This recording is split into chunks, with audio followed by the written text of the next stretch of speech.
that sets the final spots in the field for NASCAR's version of the playoffs. Some of NASCAR's biggest stars, part of a group of drivers looking to claim the final place in the chase tonight. Jeff Gordon and Kyle Busch would be two of the favorites for that final spot. But Carl Edwards hoping a combination of circumstances, including a win for the 99, would set off an upset, if you will, and Carl would sneak into that last place in the chase. 8 drivers for 2 spots, basically. Casey Kane has the inside track on one of those 2 spots. Everybody else basically racing for 1. And you see where they start throughout the field. Jeff Gordon on the front row. Principal rival on the night, Kyle Busch, is back in 15th position. And hello from Richmond, and thanks for hanging out with us through the rain delay. Alan Bestwick with former Richmond winning driver Dale Jarrett and Richmond winning crew chief Andy Petrie. A lot of talk in the garage and in the grandstand about this race being a free-for-all tonight. How do you see it unfolding? Well, there's a lot of things that could happen and probably will happen as this race goes on. These drivers are very anxious, but I've seen a lot of nervous drivers throughout this week and talking about the scenarios that would help them to be a part of this chase. And really, that's what each of these drivers, as they set out at Daytona, wanted to be a part of the chase, one of the 12. To get that opportunity is what each and every one of them wanted. Everybody, it really is not going to obviously get there. And as a former driver who's been on that outside looking in, I know the disappointment of not making that happen tonight, so these drivers don't want to feel that. And there's been a lot of pressure, a ton of pressure on these teams that are on the bubble, try to get in the last few weeks, knowing that time was running out. Tonight, it's desperation mode. They have to get it done tonight, and they really, really want to be in here. It means so much to a race team to be into this chase and have a chance to run for the championship, and being in and versus being out is a tremendous amount of difference. For a group of the drivers, their only shot to get in is to win tonight. People like Newman and Logano and Ambrose and possibly Paul Menard. For Kyle Busch and Jeff Gordon, if none of those one-win drivers scores, they're racing head-to-head basically on points. How do you see it unfolding for them tonight? Well, I think you're going to see Kyle Busch run good tonight. It's going to be very difficult for Jeff Gordon to outpoint him, I think. He's going to have to beat him by 12 spots. That's going to be hard to do here at Richmond. But he could have an off night, and we've seen Jeff Gordon be on it the last few weeks. Second and third the last 2 weeks. He's on the front row tonight. I like his chances, and Kyle Busch hasn't been really up to par as what we've seen him in the last few weeks. So he might have a chance at it. You know, this is a 3/4 of a mile short track. Yeah, the speeds are still over 100 miles per hour, but not 180 like we saw last week at Atlanta, where Jeff Gordon has said a number of times this week he wished that he would have done things a little different by getting to Denny Hamlin's rear bumper. That scenario tonight, somebody's going to be in trouble if they're leading, and one of these drivers has to get in by moving them out of the way. They're not going to be afraid to make that happen. This is going to be a very exciting race in a lot of ways. And all of this conversation about the one place in the chase that's really up for grabs here tonight. Casey Kane, the favorite for one of them, and all the conversation about the one other that's available. And that's within the confines of the 43 cars in the field, all trying to win. Included in that, Dale Earnhardt Jr., the Coors Light Pole Award winner for this race, going to lead this field to the green flag. What a win tonight for Jr. would mean to launch him off into that 10-race chase and his bid to become NASCAR's Sprint Cup Series champion. The drivers are buckled in. The command to start engines from Richmond is coming up next.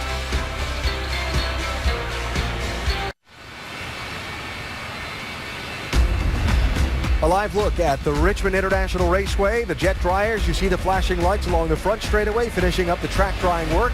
And momentarily, the field of 43 will be fired up and roll onto this racetrack for tonight's 400-lap race. Track conditions, air temperature conditions, very different than from when these teams were last on this speedway yesterday. Yeah, it was going to be different anyway because it's a night race, but with all this rain and the jet blowers blowing all the rubber off the racetrack, it's going to be quite different. So I'm sure that a lot of teams are going to be scrambling when this race starts. Yeah, we're going to have a competition yellow here, and the drivers are going to have to give a lot of information so they can make some changes to the race car that I know they're going to be looking to do.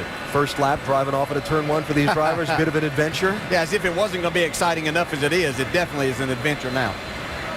All right, well, we'll see how it all plays out in these opening laps and over the course of 400 laps on this tough 3/4 mile racetrack. After a rain delay, approaching some 90 minutes, time to hear those famous words and get it started. Race fans, it's time for the most famous words in motorsports. Please welcome Vice President Wholesale Distribution for Federated Mogul Corporation, Roy Kent, as he delivers the most famous words in motorsports. On behalf of the many Federated distributors, gentlemen, start your engines.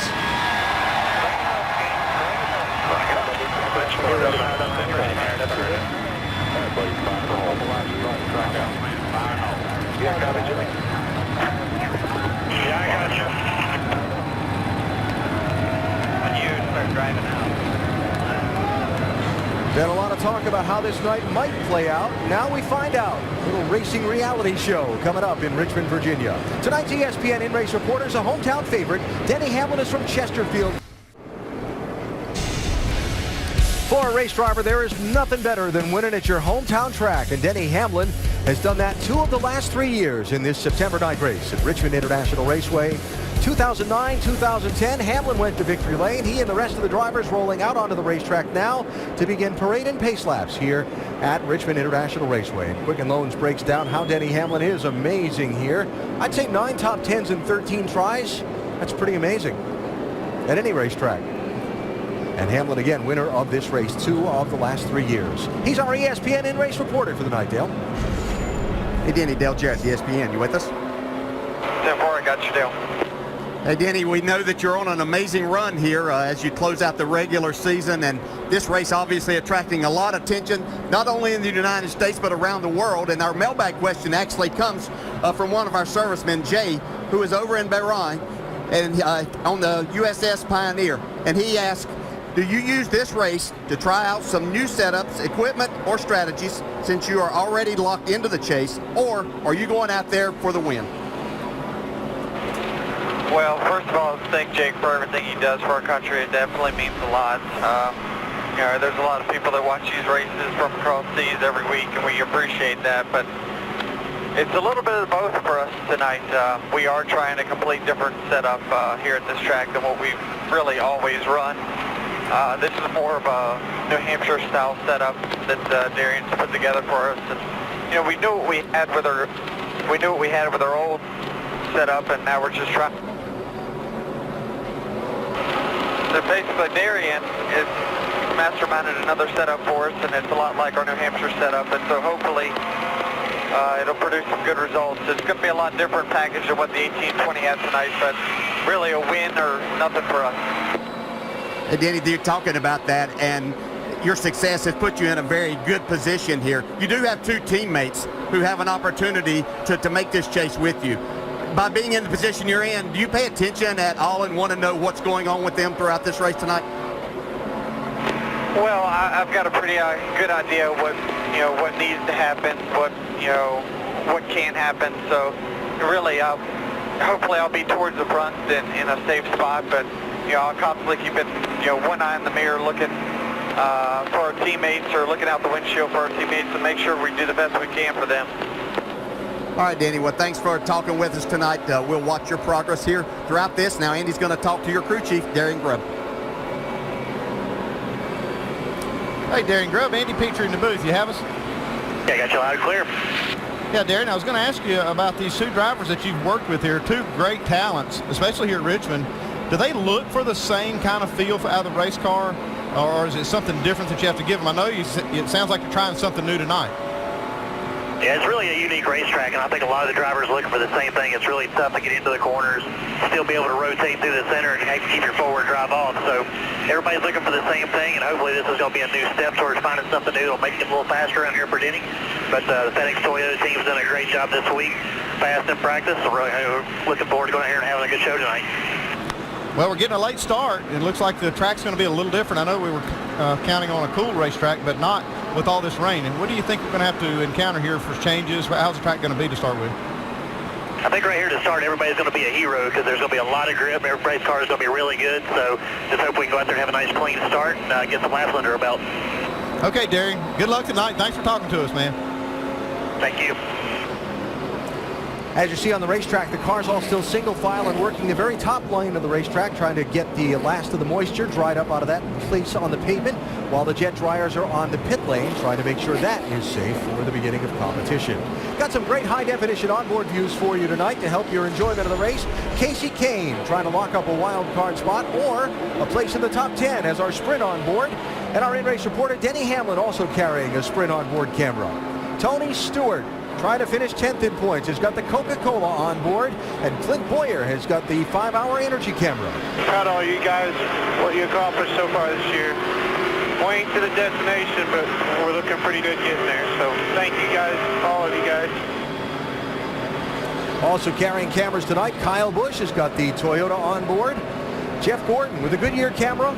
Dale Earnhardt Jr. starting on the pole with our Chevrolet on board, and Carl Edwards with the Ford EcoBoost camera. Which fans would you like on? Left front, right front, up, radiator up, orange up. Step forward, just like practice. Making sure all the switches are set in the correct positions. NASCAR has just told all of the drivers and teams that the next time by, they're going to go green-yellow. Actually, this time by, the green flag is waving now, so the laps are counting in this race beginning right now, headed toward 400. They'll run some laps behind the pace car to try and make sure that the surface is finished being dried, and then they'll double them up and fully let them loose. Yeah, and that's whenever we will decide when the competition yellow will come out. It's going to be 40 laps from whenever we start green flag racing, actual racing. Yeah, see, the Jet drivers have a little bit of a problem getting right up next to that wall. And that's why they put the cars out here. They use the heat off the headers and all that just to try to get that outside, that very far outside lane dried up. They won't be running this high, I promise you, especially early. Not unless you're in a lot of trouble. And our race telecast tonight available in Spanish. Brought to you by ESPN Deportes. While they work this green-yellow condition, let's check in down on pit road. Here's Vince Welch. Alan, we've talked a lot about the fact that Jeff Gordon and Kyle Busch are battling for a spot in the chase. They're also in very close proximity on pit lane. In fact, only one pit box will separate the two. The 24 crew chief, Alan Gustafson, says he's not worried about the 18 at all. He's focused only on his own team and own car. But Kyle Busch's crew chief, Dave Rogers, pointed out he has a little uneasiness about a Hendrick-affiliated 51 car being just ahead of him. One thing the two do agree on, making the chase or missing the chase could be determined by what happens on pit road. Dr. Punch? And after almost winning the championship a year ago, Carl Edwards has had abysmal luck here in 2012. You know, he lost his service as a veteran crew chief, Bob Osborne, at midseason. And here in the spring, he dominated this race, only to have a late race penalty take victory away from him. Tonight, Carl Edwards has to win this race and hope that others have some bad luck. That's the only way he gets to the chase. Pretty much sums up his year. What a difference a year makes for Carl Edwards. Alan? All right, Doc, thanks. They are going to run about 5 more laps under the green and yellow, then double them up and turn them loose. We'll come back after this message and a word from our ABC stations. After a day where terrible weather has plagued the entire East Coast, including Virginia's capital city, we are ready to race at the Richmond International Raceway. The pace car will head off this time the remainder of 400 laps, 394 to be specific, to determine who wins tonight's race, the seeding for the chase for the NASCAR Sprint Cup, and who gets the final positions in that group to run for the championship. Dale Earnhardt Jr. and Jeff Gordon bring the field to the green.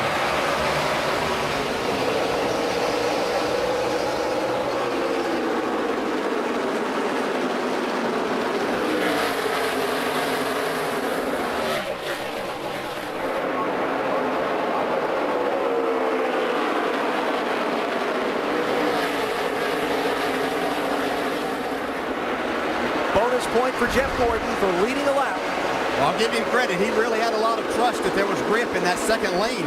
He drove it off down into turn 1. Yeah, don't think for a second Junior gave it to him either. He was on the gas hard trying to get the lead on the go. Jeff Gordon, Dale Earnhardt Jr., Clint Boyer, first 3 on the break. 4th place on back, 78 Regan Smith with a lot of company. Denny Hamlin in the 11, Martin Truex Jr. in the 56, Jimmy Johnson in the 48. And for the lead,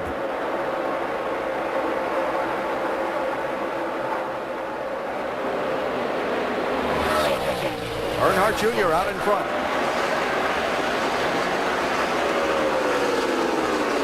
Denny Hamlin by Regan Smith. That'll be for 4th place.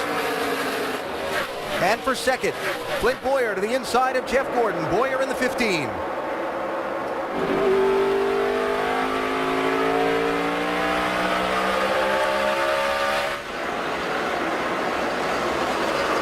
Kyle Busch trying to make his way forward from his 15th starting spot. Yeah, the track has a ton of grip in it right now. They're running close to qualifying speeds these first few laps. 18 car trying to get the 11th spot from Mark Martin.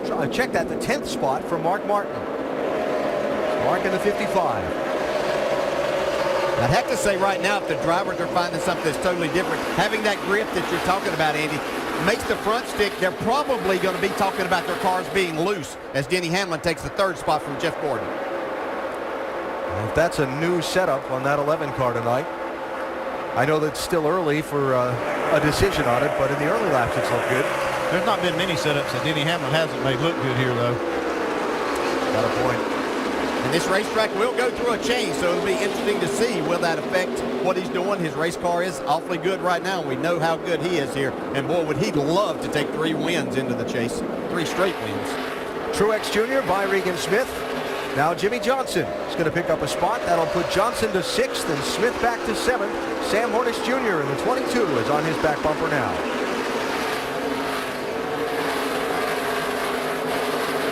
Dale Earnhardt Jr. is hoping this track doesn't change any. He is flying right now. Ryan Newman, one of the guys who simply must win tonight to have a shot at racing for the championship, and it looks like he's got his hands full.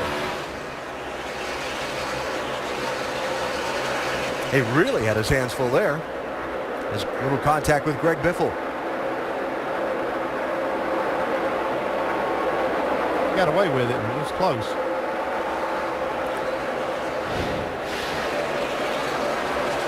Newman right now is running in 18th position. And again, his only chance to make the championship is to get up front and win this race. 22 Sam Hornish Jr. and 29 Kevin Harvick. We've seen a resurgence with this 29 team with Kevin Harvick the last few weeks. Ran extremely well, led a lot of laps last week in Atlanta. Kind of getting hot for the right time. They have themselves locked into the chase.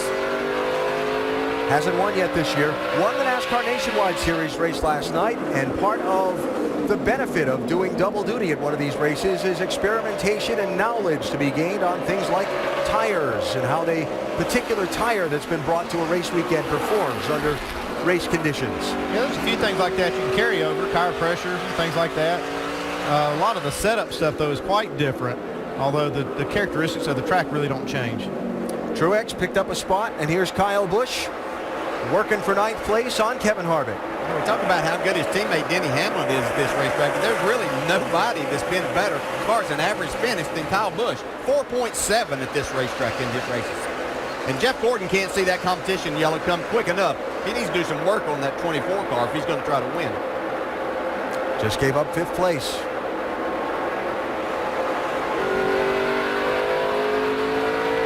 Early update on Jeff Gordon from Vince.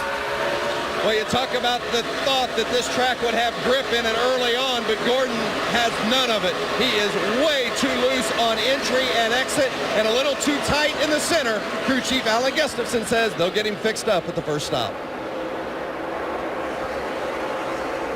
So remember, if none of the one-win drivers wins the race, then that last wild card spot could come down to points.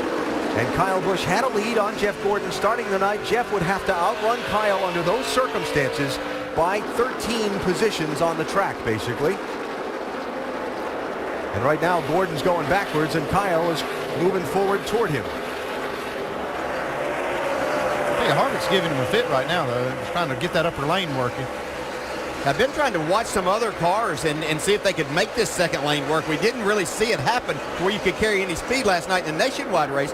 Kevin Harvick is not giving up here on the high side. And I think with the more horsepower these cars have, that it's going to be a lane that's going to be needed before this night's over. Role was kind of reversed last night. Ricky Stenhouse was running that high lane like that, and Harvick had to work many, many laps on the bottom to try to get by him. Maybe that's when Harvick realized there was some grip up there.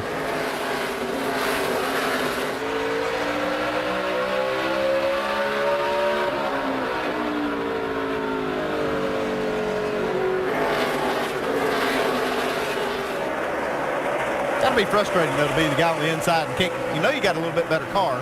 Yeah, not be able to make it. Yeah, but you have to be careful, especially the entries to these corners, both getting down into turn 1, the high-speed part of this racetrack, and down into 3. These cars will get extremely loose because you are having speeds up over 140 miles per hour.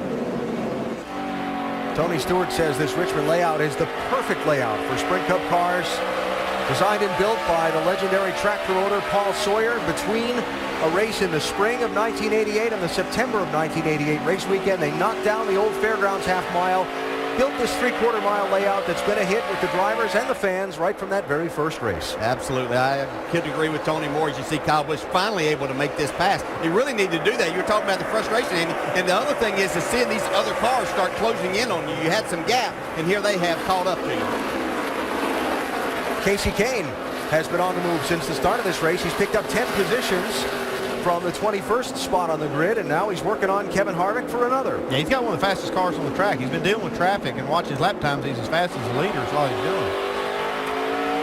And remember, championship picture, what's at stake for Kahne tonight? If he can move past Tony Stewart in points into the top 10, then the bonus points for the 2 wins he's gotten already this season will be his for the reseeding for the championship. If you're one of the wild cards, you don't get those bonus points. Change for second. Denny Hamlin marching. Yeah, he's been inching his way closer to Dale Earnhardt Jr. Just made that pass on Boyer.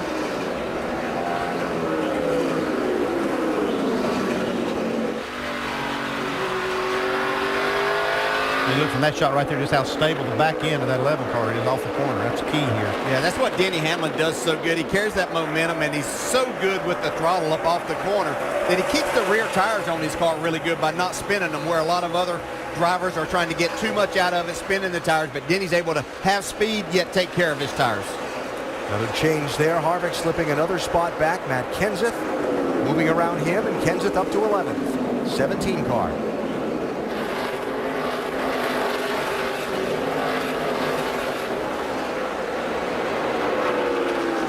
Mark Martin, 55. Jeff Burton, 31, also in the mix here in this particular group in traffic. Another 15 laps away from what will be a competition caution if we don't see the yellow before then, to allow the teams to make a pit stop, check the tire wear, and tune up these race cars. Auto Parts 400, early going after a near 90-minute delay for inclement weather. Dale Earnhardt Jr. has done almost all of the leading so far. Which driver do you think will be first among the top 4 qualifiers for this race? To finish, text FAST to 34763 or go to attfastestdriver.com to play. You could have a chance to win 4 Gs by playing along in the AT&T Fastest Driver Challenge. Every week you'll have a chance to make your pick and see where you stack up against the rest. Jeff Gordon led 2 laps. Dale Earnhardt Jr.'s led the rest. But company's coming in the form of Denny Hamlin. The leaders in lap traffic. Hamlin's closing in. Yeah, he is closing in, but been a very impressive start to this race for Dale Earnhardt Jr.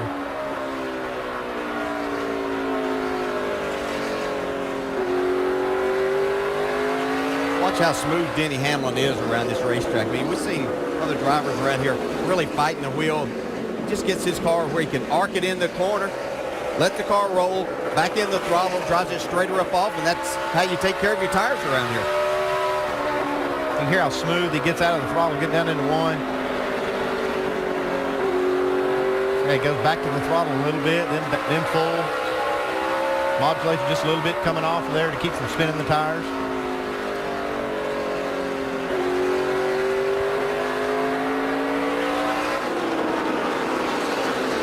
Top speed's well over 100 mile an hour at the end of these straightaways on this 3/4 mile track. Tony Stewart, remember 10th in the championship standings starting the night. Did not have a very good Friday of practice and did not qualify well. Started in 28th position. And with Tony not really moving up much and Kasey Kahne charging forward, that race for the 10th position in points is a tight one. Just a couple of spots. Remember, 1 point per position. Just a couple of spots separate Kasey Kahne from taking over 10th in points from Tony Stewart. I'll tell you something. Kasey Kahne's got a fast race car tonight. It's going to be tough on Tony. This is going to be making it really tough on him to try to stay in the top 10 tonight. Kasey might have a winning race car. Very early. A lot of time left in this race. A lot of things can change, but in the early going, Tony isn't moving forward, and Kasey is a lot. And the big thing with being able to do that, as we've talked about, those wins are worth 3 points each. So bonus points is what you get, but you can only use those if you're in the top 10. The wild card, you don't have that. So that's the big difference. If Casey Kane couldn't win this race tonight, get inside the top 10, then he's going to only be 3 points behind Denny Hamlin starting next week. Yeah, be one of the top seeds to begin the championship. And if he doesn't win or get past Tony Stewart for 10th in points, he'll be one of the bottom seeds beginning the chase. In-lap traffic still as we close in on the competition caution. Once all the lead lap cars cross the start-finish line this time, we should see NASCAR call for the caution flag.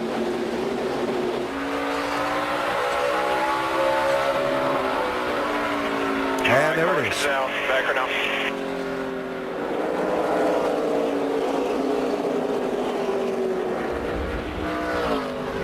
So second yellow flag of the race.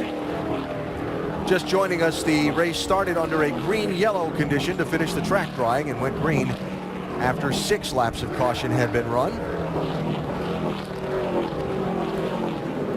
And on a racetrack that changes naturally over the course of a race with the rapidly changing weather and track conditions over the last few hours, these crew chiefs and pit crews are going to have a lot of work to do tonight. They're interrogating the drivers right now as they come down for this first pit stop to see just what kind of changes that they need. Anticipate any 2-tire stops here, Andy? 4,400 at Yeah, it could be, because this is one of those shorter runs that you'll see tonight. 35 cars on the lead lap. I like as 4 tires, though. They hit pit road for the first time, Shannon. Casey Kane, one of those wild card drivers, started 28th, is now running 6th on the track, tight center, loose off, air pressure, and a chassis adjustment. Vince? Kyle Busch, middle of your screen, good in 1 and 2, but tight in the center of 3 and 4. 4 tires and an air pressure adjustment. Jeff Gordon, 4 tires, track bar adjustment, and a rubber in the left rear. Way too loose, in and off. Let's go to Dave. Loose off the corner for your leader, Dale Earnhardt Jr. There has already been a track bar adjustment made, little air pressure adjustment, 4 tires, and he's cleanly off pit road. Good stop for the 88 team.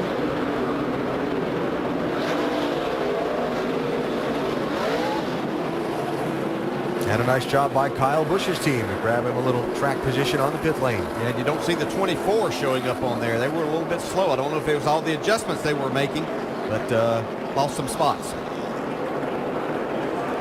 So because there was no spin or any debris to be cleaned up, this will be a fairly brief caution. Another lap or so while the cars that are not on the lead lap have a chance to pit. And then they'll double them up and we'll go back racing.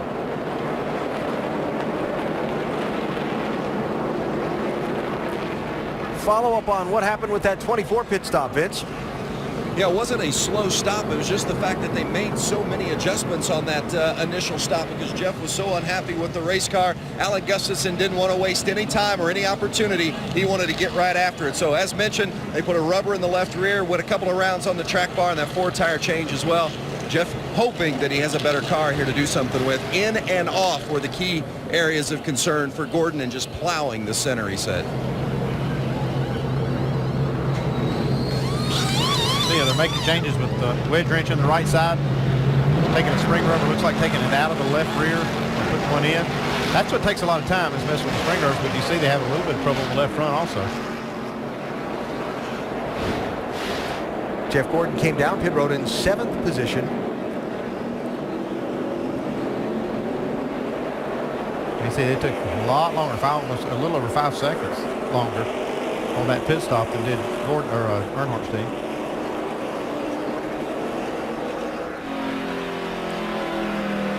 They're hoping that's going to pay off, though, and it's going to have a better race car. You got to have that. Wasn't doing any good in the way that it was, and this is the time to make those changes. And he came back out to be running 17th now. So field doubled up for the restart. It'll be Dale Earnhardt Jr. choosing the inside lane. He'll have Denny Hamlin to his outside. And Boyer, Truex, Johnson, Casey Kane all the way up to 6th. Kyle Busch in 7th. Tony Stewart after the pit stop still back in 23rd place.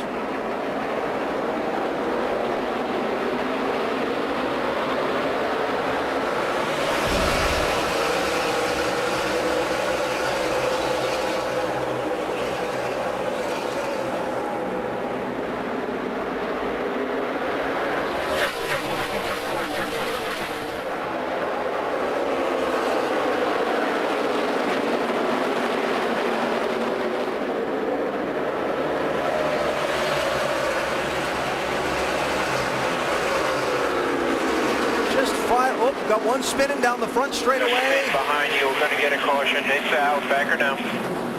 David Reagan, caution's out. Got some flat tires, but it looks like no other damage. All right, you're okay. You got a flat right front right now. Get it fired up here.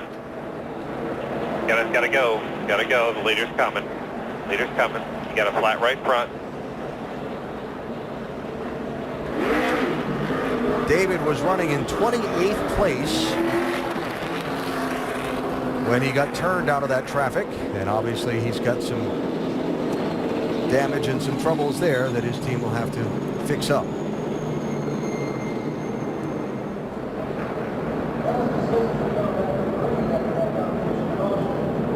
Tough break there for David. His teammate, David Gilliland, gets the free pass. First car one lap down at the caution flag. He gets to come back around on the lead lap. Joe Nemechek got the free pass at the competition caution.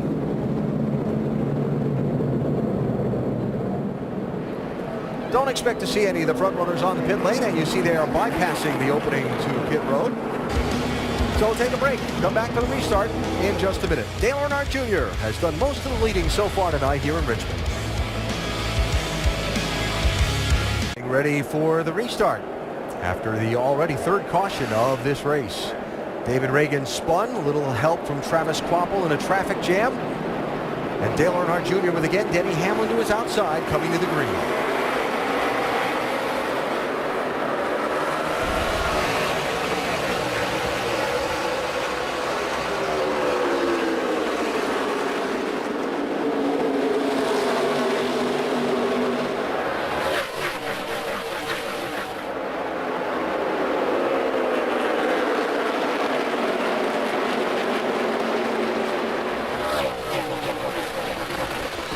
I started to say after the last restart about a lap in when things settled out, and then was cut off when David Reagan spun. Keep an eye out tonight and see if a trend develops inside lane, outside lane on restarts. If you were with us the last couple of weeks at Bristol and Atlanta, there was a distinct disadvantage to one lane or the other on the restarts. If it comes down to a late caution, which lane you wind up in by how you come off the pit lane could play a role in where you finish. Yeah, I think that we're seeing the inside here right now. We could see this outside lane come into play later on. Matt Kenseth was way high down in 1 and 2. He's needing some outside lane to come in. But Junior been really strong, but here comes Denny Hamlin now. Wow. Junior just didn't get through 3 and 4 well at all. And Denny Hamlin goes to the front.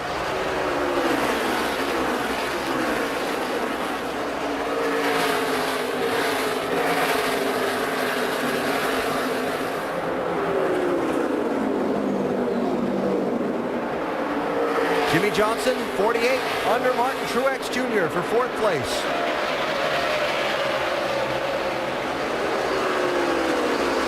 Talking about people who already have places locked in the chase and what's at stake tonight. Johnson would like nothing better than to get a win, get those 3 bonus points, and be tied for the lead beginning the chase with Denny Hamlin, then to be trailing Hamlin by 3 or maybe 6 points if Denny were to win.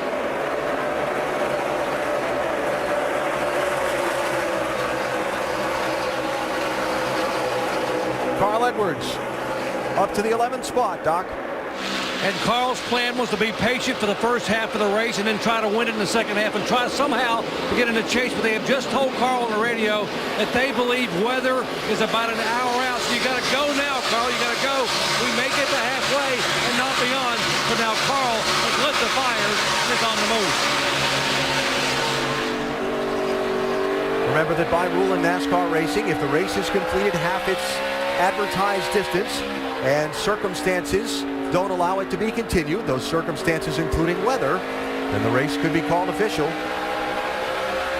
And there you see the weather radar with that blob of weather to the south and west of Richmond heading right toward us. So a little contact between Greg Biffle and Kyle Busch down in turns 1 and 2. They still battle for that spot, but Biffle had Mr. Busch sideways.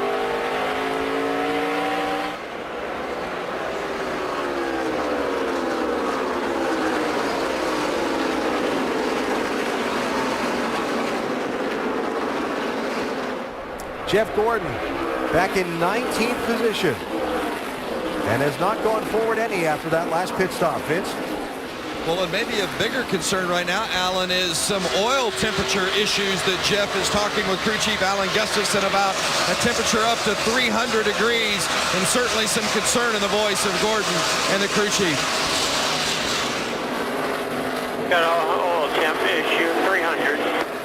Central. Yeah, that's the upper limit, which you don't want to see it any higher than that. Don't see any debris on the grill. One of the things that has plagued this team in these first 25 races are just things that have happened, and they have run better than what they're showing here tonight, but it seems like something's always happening. Jeff Gordon finds himself here on this last night, the 26th night of the season, trying to race his way into the chase. Even just think back over the last month.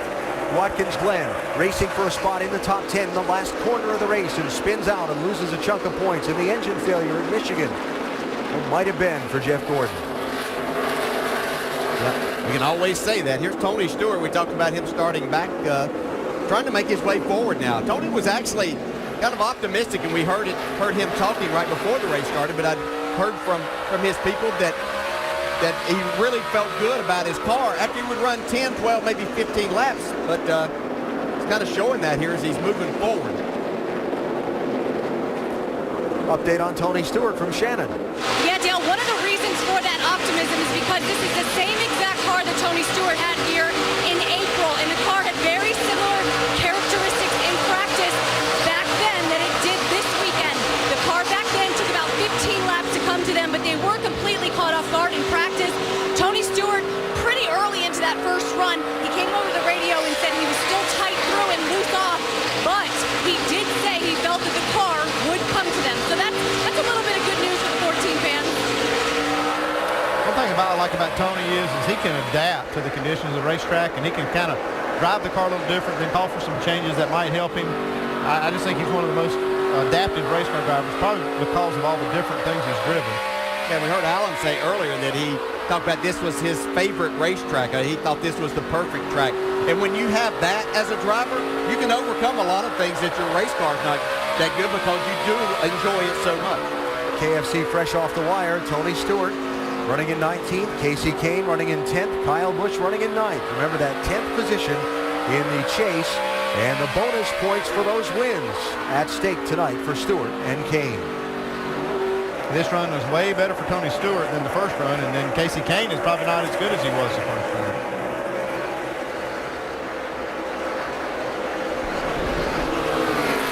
Denny Hamlin out in front, having passed Dale Earnhardt Jr. just a little bit ago after Jr. led most of the opening 58 laps of this race. Dave?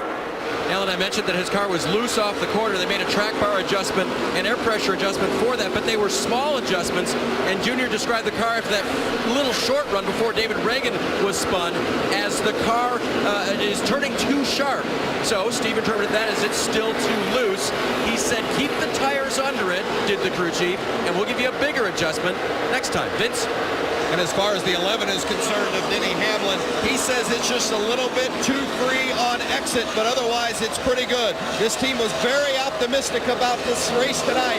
Crew Chief Daring Grubb telling me we feel like we've got a top 5 car and wouldn't have to work on it too much to make it a winner. They're off to a good start. Yes, they are.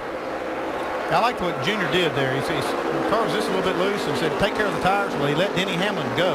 And now, after he's kind of settled in, he's been actually faster than Denny on quite a few laps, so it might be coming back to him. Yeah, they haven't gotten through the complete change here. They're probably right on the edge that this racetrack's not going to change a whole lot from this point, so they might be seeing something a little different than they did with the adjustments they made after that first run. Well, Denny Hamlin has won this race 2 of the last 3 years. He's won the last 2 straight weeks in the NASCAR Sprint Cup Series, going for 3. We're back after this message with word from our ABC stations.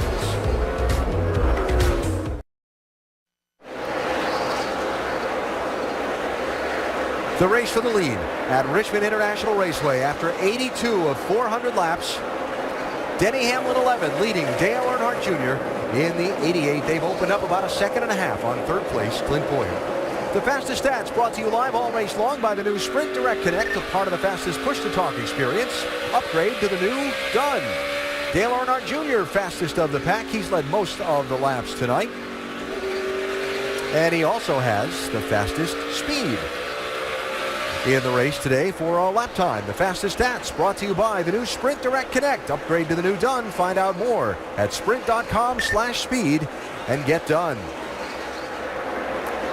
Junior dropped back behind Denny Hamlin to maybe save his tires with his car's handling condition not ideal, but he's going right back after him now. Passed him easily. Yeah, kind of a steady progression there. Junior looks like his car is really, really good. It takes off good, too, but I think maybe it was a little bit on the free side there at first. He let Hamlin go, and now it's coming back to him. And maybe Hamlin's car is starting to slide around a little bit more. Like Dale said earlier, this track probably still going through a little bit of a change, and they're going to probably need a good adjustment here at this next stop.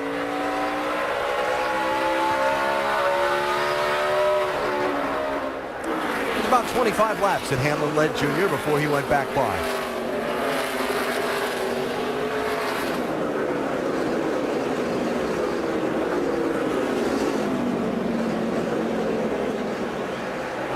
So Dale Earnhardt Jr. is the race leader. Denny Hamlin there in 11 is running second as they put Joe Nemechek in the 87 a lap down. There's the gap to third place Clint Boyer in the 15. Who also has a few car lengths on Jimmy Johnson in the 48, who runs in fourth position. And you've got Martin Truex Jr. in fifth, 56 car, just ahead of Kevin Harvick, 29. Harvick up to sixth. Sam Hornish Jr. is running in seventh position in the Penske 22. And Kyle Busch running in eighth position as we update some of those competing for those final places in the chase with our Nationwide insurance up to speed. Vince? Well, Kyle Busch came into this race 12th in points. If he wins, he's in. We got a long way to go, but the one thing about Kyle and his race car right now, they're more in tune with one another. He says the car is better and he can really feel the tires on this run. That's good news for 18 fans. Shannon? Casey Kane very fast on that first run, but after that pit stop, he sort of leveled off a bit. He said the changes that they made hurt his turn through the center. He's also having some radio issues. Listen. I don't like something really understanding it, Kevin. I don't know why. I got my radio cranked up. My tempo, I'll work on it under caution here. Tempo. Yeah, I don't think it's your radio, Kevin. I think it's just my earplug or something. It's hard to hear steady, too. Now the plan is to go back on the adjustments they made on the first pit stop when they come down pit road the next time. Doc? And back behind him is Carl Evers. And once they told Carl you need to hustle because weather's on the way, Carl got to 11th and couldn't go any further. He said, you know what, guys? I'm still loose in, and I cannot turn the middle. He says, you can fix the turning in the middle. I can pick him up. I can get there. We're going to take air pressure out of the right front on the next stop. How about Jeff Gordon, Vince?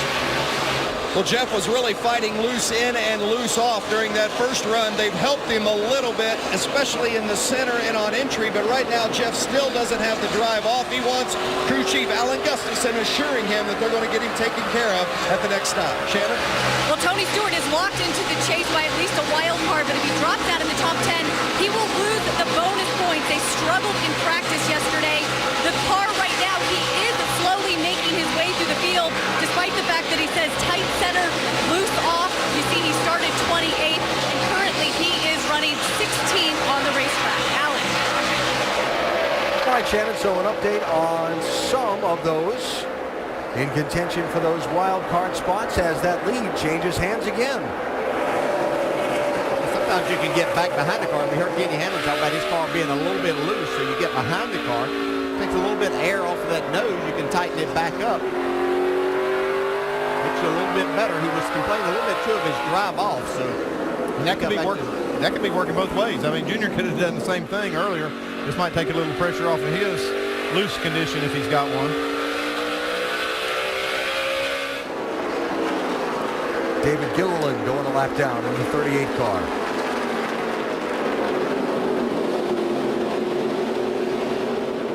Like I say, most of the time you're looking for that downforce on the nose, especially at these higher speed tracks, but here you're really looking for rear grip. And if your car is just borderline being loose, you can get behind another car and tighten the car up.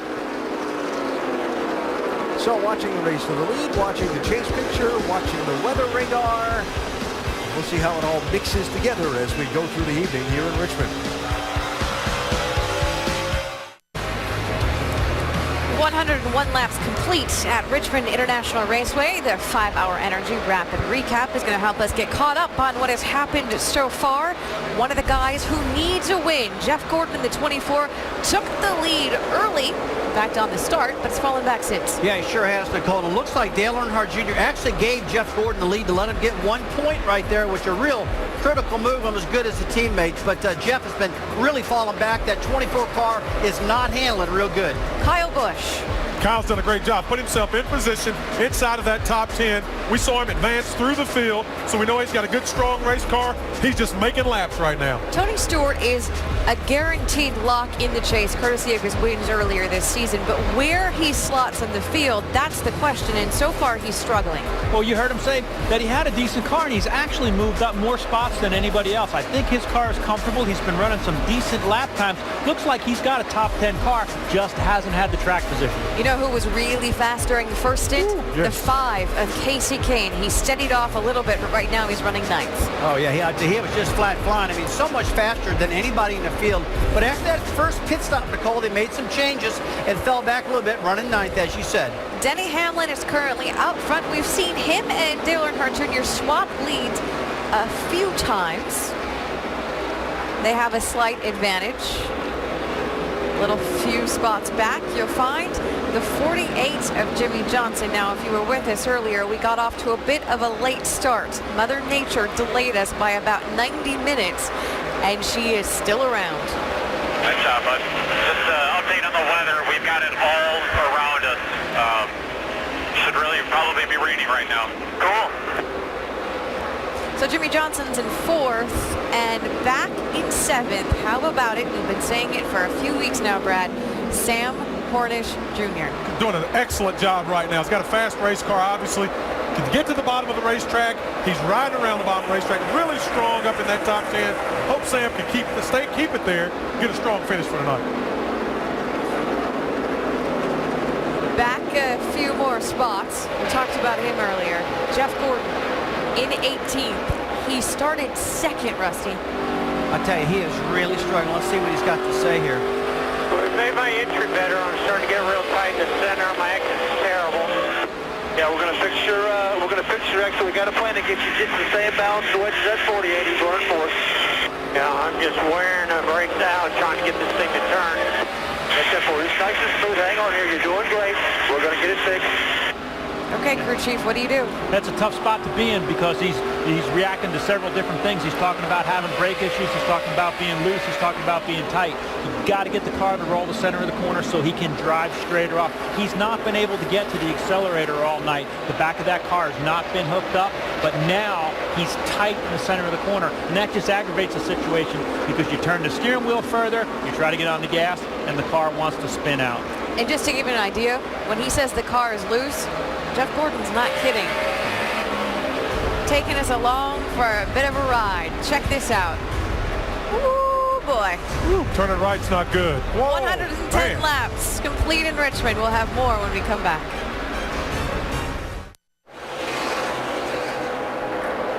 The NASCAR Sprint Cup Series Federated Auto Parts 400 from the Richmond International Raceway. Reminding you to go to NASCAR.com for all your latest NASCAR information. In the middle of a long stretch of green flag racing now. And Denny Hamlin, the leader, beginning to put some cars a lap down. He just passed Marcos Ambrose, one of the wild card hopefuls. He's just passed Landon Castle in the 83, and now working on another of the wild card hopefuls, Joey Logano, in the 20. 20 car qualified pretty well, Dave, but it's not going so well in the race. It really has not been for Joey Logano as he gets put a lap down. His crew chief asked him about 10 laps ago, what do we need to do? Where do we need to work on the car? And he said everywhere. The car is loose or off. The center is still tight. He has no forward drive. So Joey's hopes at somehow getting into the chase really have gone down the drain so far in the early laps. A lot of time left. With the free pass rules and the wave around rules and all that, there's always the hope from getting back from a lap or two down. But it's not looking good early for guys like Logano and Ambrose. So it's Denny Hamlin leading, Dale Earnhardt Jr. running second, and Clint Boyer running in third position. Who's that coming behind Jimmy? No one right now. Black car. Just past him. better look out front. It's a lap car. Focus out front. Trying to figure out if he's doing anything different. Okay. I'll let you know. You, as a driver, you want to know. I mean, you're trying to keep up with what's going on, and that's some information they could have given him that, hey, the 33 had been in the pits, got some fresh tires, was running fast for a few laps, and that's all Clint wanted to know. Stephen Light driving that car, and yeah, fresh tires versus ones that have been out there for 50 laps will be a whole lot faster. Yeah, but here's a car that's 2 seconds behind Clint, and he's looking at the car behind him. He's not looking out the windshield. I kind of sympathize a little bit with Ryan Patty on that one. Good race for 6th place here. 22 Hornish, 29 Harvick, 5 Kane. Been kind of an interesting week for news in NASCAR. On Tuesday, Joe Gibbs Racing announced that Matt Kenseth would officially join them and drive the 20 car in place of Joey Logano. Same day, Penske Racing announces that Joey Logano will drive this 22 car next season. Sam Hornish had hopes of landing that ride for next year, but that is not going to be the case. I'll tell you what, though, Sam Hornish has really proven that he's got what it takes. He's been very, very solid in this car. Put in here in kind of an awkward situation, and it done just a great job. I mean, here tonight, a very tough racetrack, running the top 10, just solid as can be. Side by side, Harvick and Kane, 7th and 8th. Kane trying to move forward again. This car showing some muscle in a couple of the longer runs that we've had in the race so far, that it's a good long haul piece. Yeah, apparently they made an adjustment that they're going to plan on going back on that didn't really suit Casey to get going, but it looks like that maybe the car was just a little too loose. Now it's starting to come to him a little bit, moving back forward once again up to that 7th spot now. And someone who's really begun to move in this segment of the race. He's really got it going right now. Stewart, they made a good adjustment on this car. And I mean, Stewart was pretty optimistic he was going to be good anyway. Man, he's already driven up to 11th place, and he's looking for more. Started back in 28th position for Tony.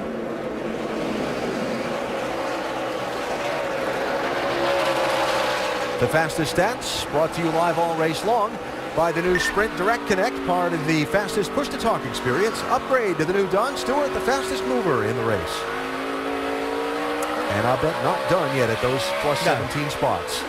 The fastest stats brought to you by the new Sprint Direct Connect. Upgrade to the new Done. Find out more at sprint.com/speed and get done. If Tony had his Sprint phone right now, he'd tell these boys he's coming. Takes another spot there. Martin. Tony restarted 23rd at lap 57. He just took 10th place from Mark. Yeah, what makes this so impressive is he's not only having to pass these cars for position, but he's encountering the same lap cars that they are too. So he's having to make a lot of passes and on his way towards the front.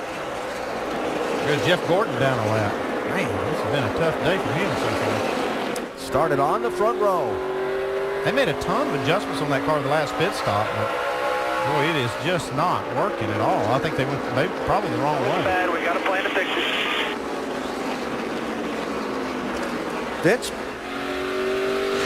Yeah, they are really frustrated with this race car right now. They made a big swing at it on that first pit stop, and they just haven't made it any better right now. And we heard radio from Gordon just a little bit ago talking about how he's having to wear the brakes out just to try to get the car to turn and has no drive off. That's a bad combination, and we're seeing Gordon go backwards. Yeah, they might have a plan to fix it, but they might not have a time to fix it and get back where they've got to get to, because Kyle Busch running solidly up inside the top 10.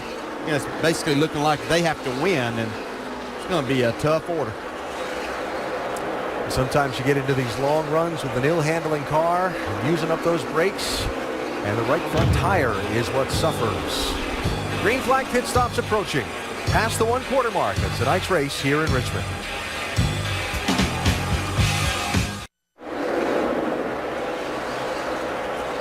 Back live, Richmond International Raceway. The NASCAR Sprint Cup Series at lap 134 of 400. Approaching green flag pit stops. Weather on the radar around the area of the speedway. We see the occasional drop falling, but the race remains under green.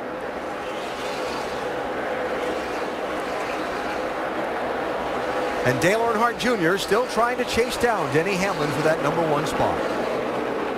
The rain's pretty close. That's why I'm not pitting you. I'm afraid we'll get a caution for weather. So, you know, we got 18 laps worth of fuel. I'm waiting to see what the weather does. It drops. They're talking, they've seen some cars short pitting and making it stops getting fresh tires. I think maybe Junior was looking for tires, and he's telling him why he's holding him out there. Yeah, it's a difficult time for the drivers. There's some cars that have been on pit road, got fresh tires. They're making passes. They're fast. You're having to deal with lap traffic. It's making it a pretty difficult time for these leaders. And interesting that a lot of the guys that short pitted and have been on these fresh tires recently are the guys with nothing to lose tonight. Marcos Ambrose pitted after he got lapped. Joey Logano pitted after he got lapped. Carl Edwards was on the pit road after he saw the beginning of that short pit cycle, and now the yellow flag for rain. Now you see why Letarte kept Junior out there.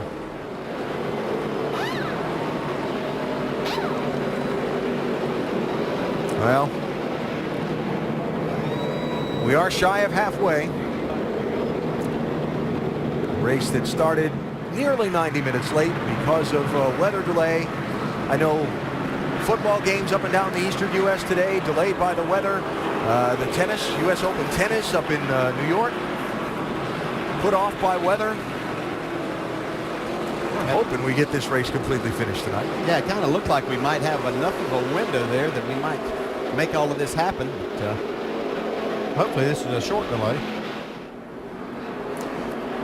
Pit road open. Here come the lead lap cars. Hamlin, Earnhardt Jr., Boyer, Johnson, and Kane are your top five coming in. Shannon? Casey Kane loose in tight center is the call. They're going to make a wedge adjustment. 4 tires for that 5. Doc. 5-time champion Jimmy Johnson needs Sunoco fuel. So the car just absolutely tight in the middle. Loose off. Can't get any drive off. 4 tires. Fits.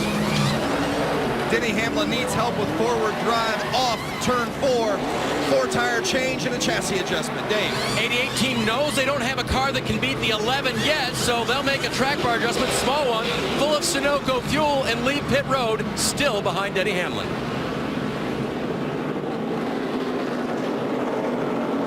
Free pass under the caution to Ryan Newman. He's going to get back onto the lead lap. Big break for one of the drivers that must win tonight to have any chance to get into the chase. And there's Tony Stewart up into the top 10 before this race is halfway gone. Caution out, 4th time. A little rain shower here at the Speedway.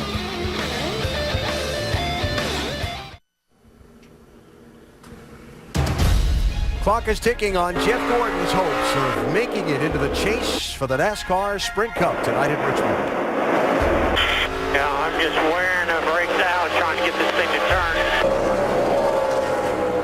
A difficult night for Gordon, who started on the front row, now finds himself a lap down in 26th position as he tries to find some way, any way, to overcome what's been an ill-handling car so far and keep himself in the championship hunt.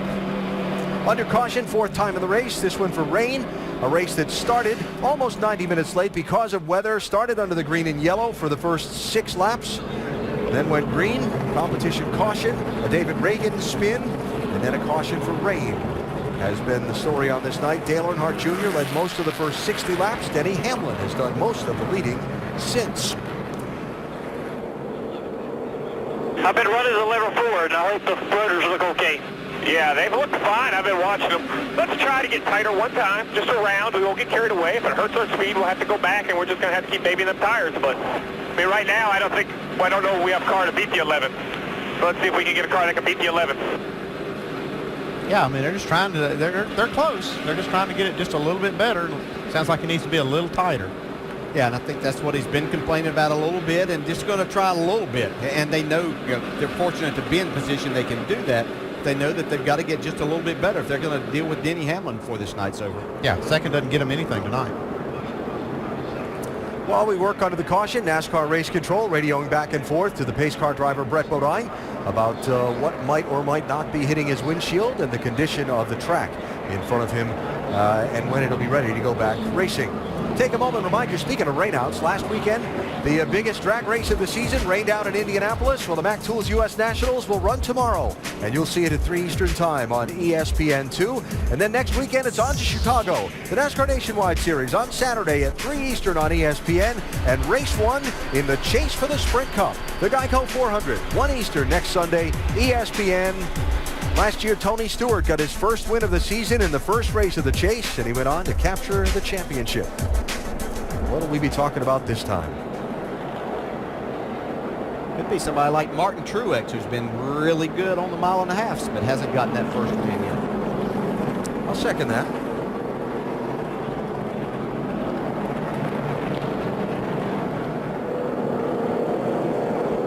There is Denny Hamlin, the race leader.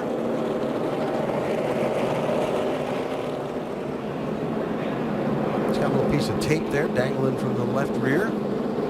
Yeah, a lot of the teams put a piece of tape. It's just basically an index mark on the tire so they know where that the lug holes are going to line up on the studs. Sometimes it comes off the tire right away and maybe gets back there. Looks like it hung on the quarter pound. Not a big deal. No. Unless it goes off there on somebody's grill. Yeah, and it'd be somebody else's big deal, That's not right. his. You're right. Yeah. It'll be on his grill, so he's not concerned. Got to be a little selfish in these races, don't you? Well, Kyle Busch right now in position to claim a place in the chase. He's running an 11th spot, Vince. Still a long way to go, and I know Dave Rogers has been working on this race car. How do you have it right now for Kyle? Well, we got really loose at the end of that run, so we got to tighten it up. It's not where he needs it, but we'll keep working on it. We'll make it better for him. What do you need from it right now?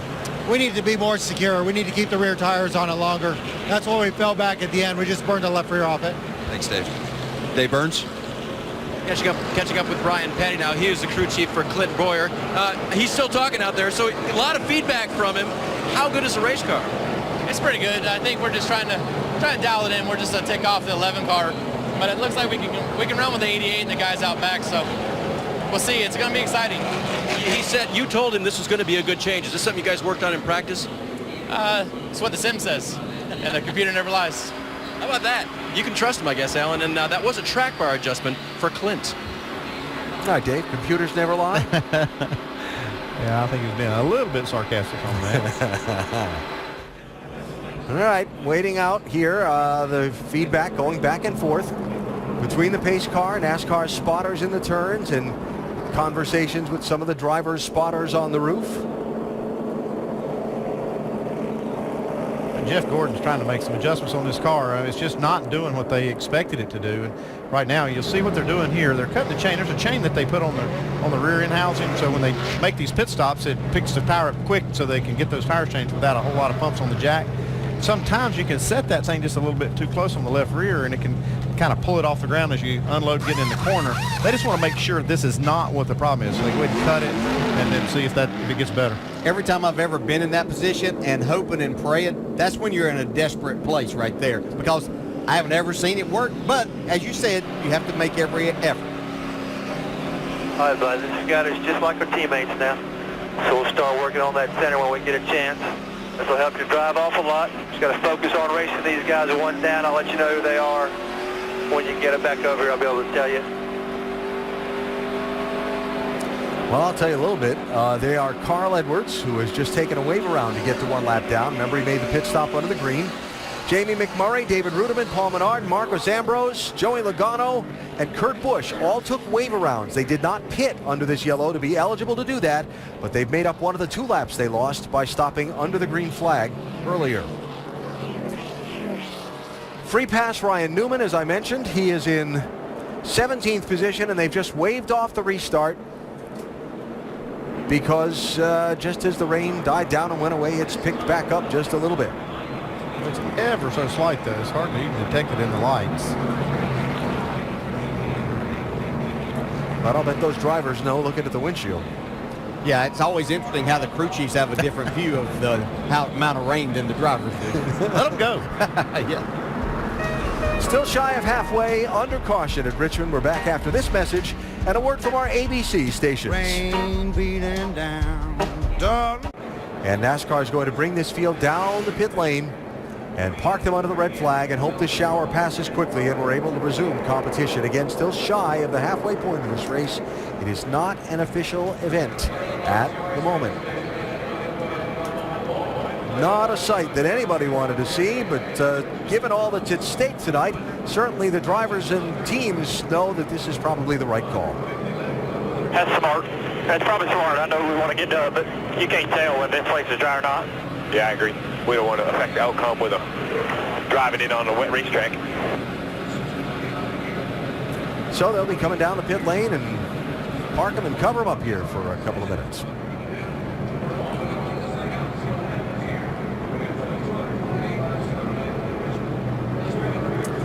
And so we'll go under the red flag with still 248 laps to go in this race, an event that had started already nearly 90 minutes late because of rain. And we don't normally have halftime breaks in these NASCAR Sprint Cup Series races, but we're going to get an unwelcome one right now, it looks like. Yeah, they just got to get the cars covered up. They just want to make sure they're not getting the electronics wet. Just nothing they can do other than that. They can't touch the cars. They can't make any adjustments. Once they're under the red flag, they are totally impounded.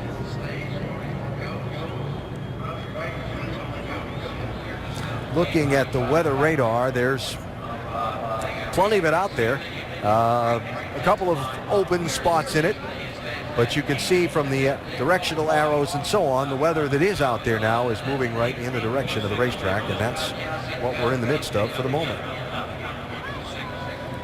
I see a few chances that we could get it in. All right, drivers are still, for the most part, getting unbuckled and out of their cars. So let's talk to a couple of crew chiefs for the moment. Shannon? Well, Steve Addington calling the shots for Tony Stewart. You told me that you guys were completely caught off guard in practice yesterday.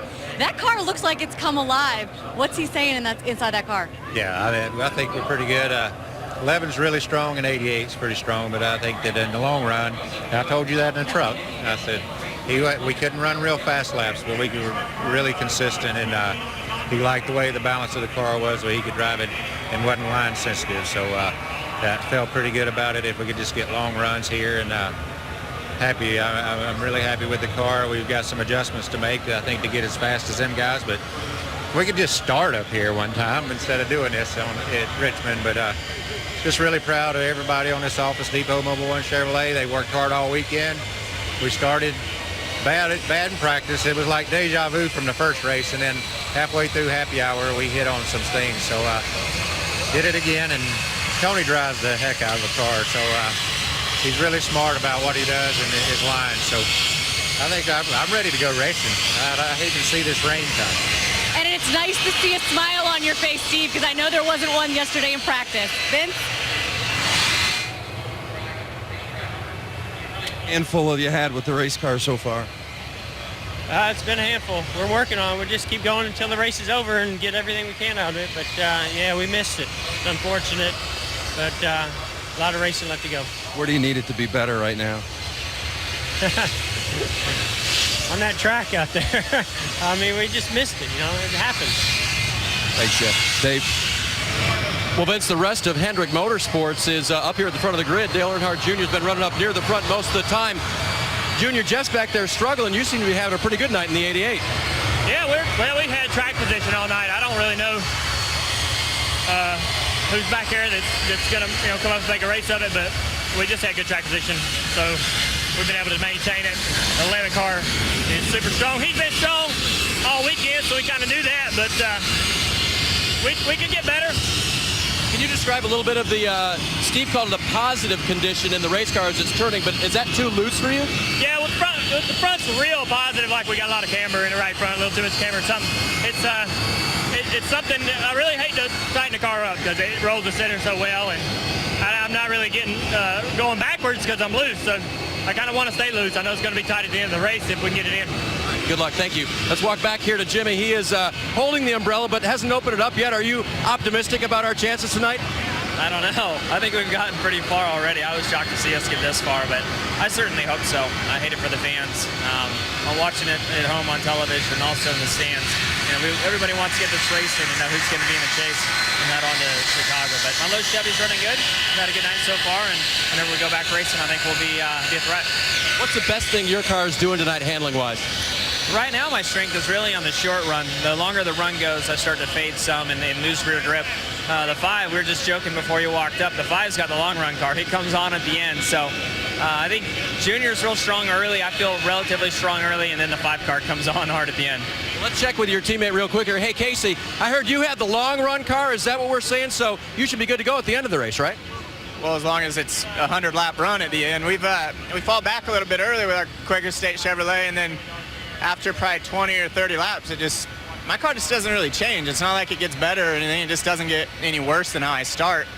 And we can come back through there pretty good. I could see a lot of those guys. I was starting to see them, so I mean, you're catching them, and I feel like we're in good shape. I hope we get to run a lot more tonight.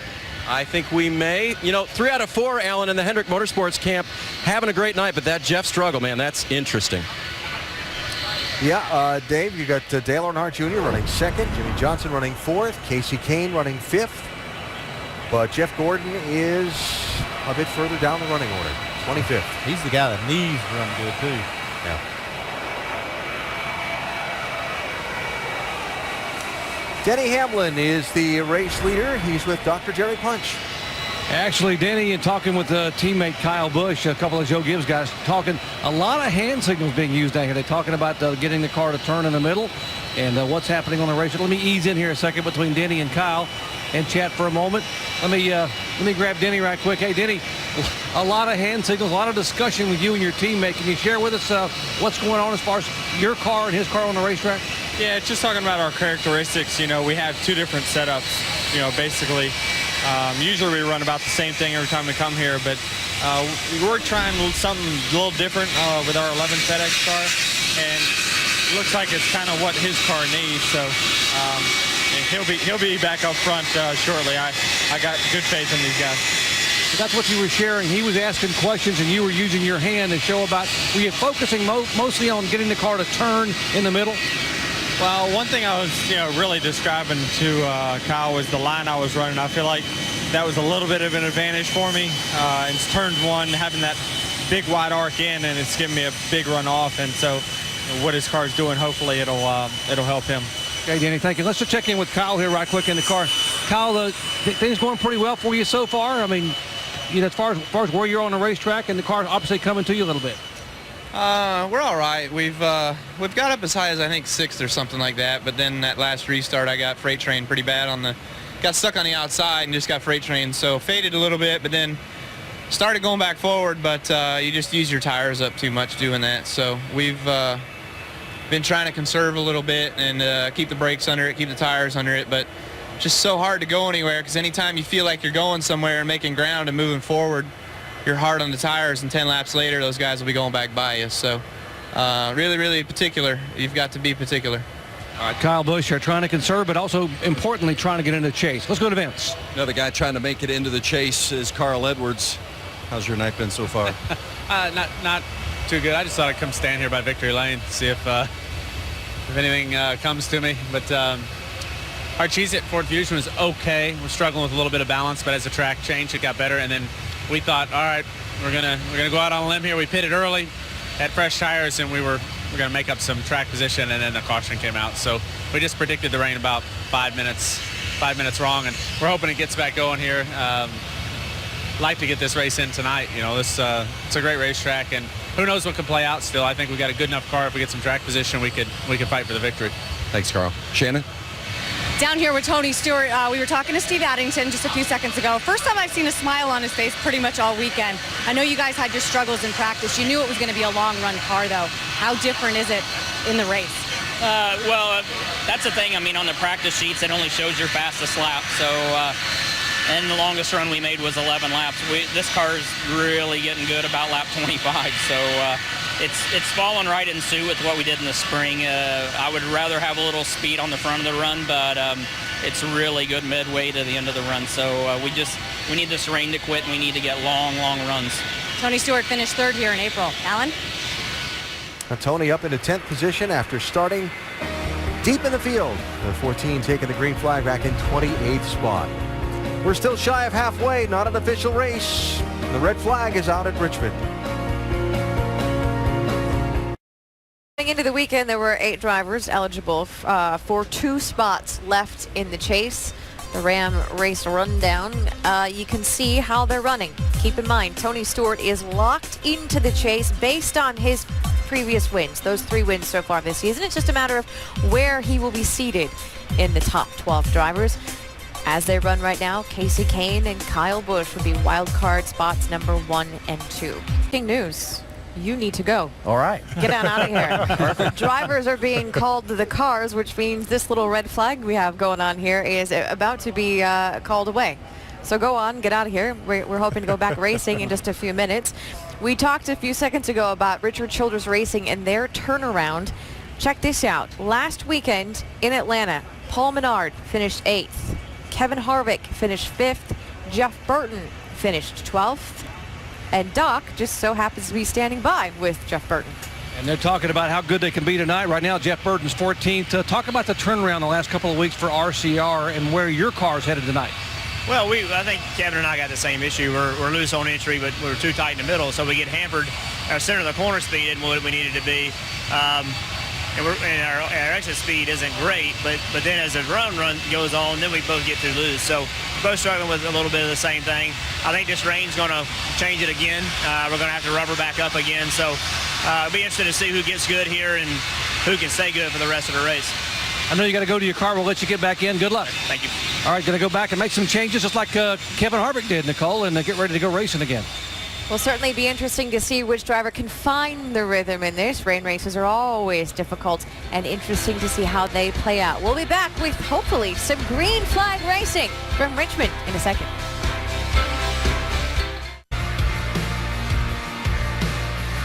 Track drawing ongoing at Richmond International Raceway in tonight's chase deciding race for the NASCAR Sprint Cup Series. The final 2 positions in the chase for the Sprint Cup that begins next Sunday at Chicagoland Speedway, up for grabs tonight here in Virginia. Drivers have been called to their cars.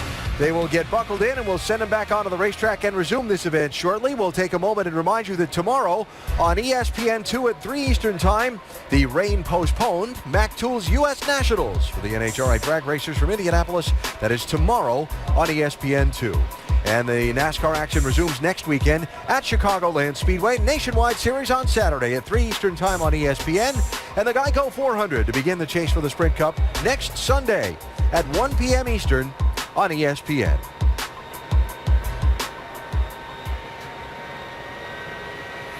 So main story on the night tonight is the pursuit of those final couple of places in the chase for the NASCAR Sprint Cup.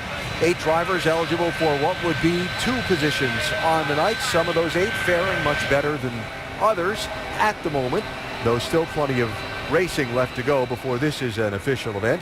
You see Tony Stewart, who started way in the back, made some nice progress forward to try and hold on to that 10th position in points. Yeah, I don't think that really surprised us, as we had a lot of green flag racing there, and that's when Tony's car was the very best, and looks like he's going to secure that 10th spot. Well, it's not surprising to see Tony Stewart run well here, but I'm surprised that he's running as good as he is after the weekend he's had so far. I mean, it was so bad in practice. I don't know how you can ever keep your head up and have enough confidence that you're going to be this good in the race to go into it like this. But he's done a great job tonight. Steve Addington, pretty confident with the setup in the long run especially. So Tony Stewart, Casey Kane on the plus side of the ledger tonight. Stewart running from 28th up to 10th. Casey Kane running in 5th position. Kyle Busch running in 11th. But the man you saw earlier, Jeff Gordon, the guy who has struggled in his attempt to try and wrestle that final place in the chase away from Kyle Busch. Jeff is now running a lap down and is back in 25th position. They need a magic bullet or something tonight, try to fix that car, because I don't think they're just a couple of small adjustments away from being good. Yeah, and they've been making adjustments, and now once again they face a different racetrack. So, you know, have the adjustments that they made. Is it going to work with this as they try to get this racetrack rubbered back in when we go back green? I would expect to watch Kyle Busch be a little bit conservative. Not the Kyle Busch that we're used to seeing, just knowing the struggles that Jeff Gordon has had. And we're not exactly sure how long this thing's going to go once we get back to green. Yeah, it's almost like it's going to take a disaster for Kyle Busch tonight to not be in the chase. And I mean, it'll be something like an engine failure or some kind of mechanical failure, or maybe, like you say, a crash, so he needs to be a little conservative there. But he looks like he has the upper hand right now. And that's the story of the chase picture to this point in the race. The story of the race itself tonight, the Federated Auto Parts 400, has been Dale Earnhardt Jr. doing a lot of the leading in the opening segment of the race, swapping the lead back and forth with Denny Hamlin for a bit, and now Hamlin being the guy who has paced this recent run. Yeah, and that really doesn't surprise us. Even though they're trying some new things, as we've heard Denny Hamlin and Darian Grubb talk about, with this race car, with their setups here, they've been awfully good here in the past. Denny Hamlin has victories here. But to see them have something new and it working, I think that with what we've seen the past few weeks, everybody has to be looking at Denny Hamlin as being a favorite for this chase and for the championship. It looks good tonight, too, except I tell you, that 88 car looks good. I know that they're just a little bit off of being a car that can beat that 11 car tonight. And Junior's got great stats on these short tracks. I mean, you can look right there. Just this season, his worst finish on the short track's been 15th with an average finish of 8. He's really good at this style of racing, and it's a little different than racing on a 1.5 or a 2-mile racetrack. It's where you hold the gas down all the time. It's how you use the brakes. It's how you use the throttle, and Junior is really good at it. Junior has paced this race on 4 different occasions tonight for 64 laps. Denny Hamlin twice for 85 laps and is the leader of the most laps so far. Other leaders, Jeff Gordon for 2 laps and Michael McDowell for 1 on an exchange of caution flag pit stops. That's the setting so far as we get set to go back. And you mentioned something there just a second ago. I want to follow up on how many laps this race may go as we resume the competition with the lap 200 mark in sight. Drivers and crew chiefs now may have to think with a little more urgency because there is still a lot of junk on the radar. I look at the radar. I'm pretty confident that we can get it in maybe without getting the track wet again. The thing is, it's getting really late. If I'm sitting on the pit box, I don't know what NASCAR's thinking is here, but I'm thinking it's probably not going to make 400 laps for maybe a curfew here in the area of running way past midnight. I don't know how late they can run here, but I think we'll be okay on the weather. It's iffy, but I think my prediction is it'll be fine. Well, that's what the teams are looking at on their pit boxes. And we will see if it does get to the 400 lap mark tonight or in the wee hours of the morning. Betrayed by the very nation they swore to protect, the crew of America's most powerful nuclear submarine's been targeted for destruction. From the creator of the Shield, Andre Brower and Scott Speedman star in Last Resort series premiere Thursday, September 27th, 8 Eastern, 7 Central on ABC. So track drying beginning to wrap up. And these drivers once again facing the mystery of different track conditions when they go barreling off into turn 1 than they faced when they took the caution flag now about 45, 50 minutes ago. And you keep seeing them wipe these windshields. It's still just spitting a little bit of rain, so that's never fun as you drive off into a corner at over 100 miles an hour from the driver to see exactly what may happen. There's a look.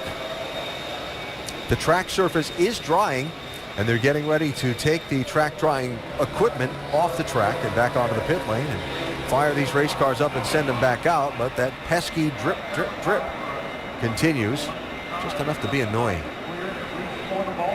I think we're good to go.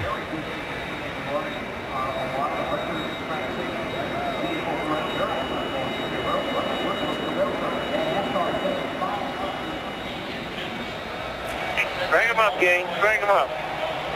All right. NASCAR race director David Hoots telling them down on pit road, start them up. It's time to go racing again at Richmond. Carl Edwards made a green flag pit stop just before the caution came out. He's a lap down, got some ground to make up for his slim hopes of being in the championship.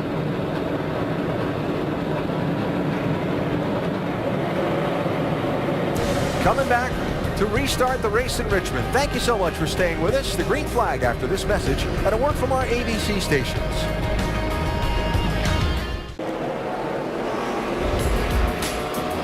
We are live at Richmond International Raceway, 1 lap away from resuming tonight's NASCAR Sprint Cup Series race. A 51-minute red flag for rain after the race started late, nearly 90 minutes because of weather earlier, but still shy of halfway and plenty of racing left to go tonight here in Virginia's capital city.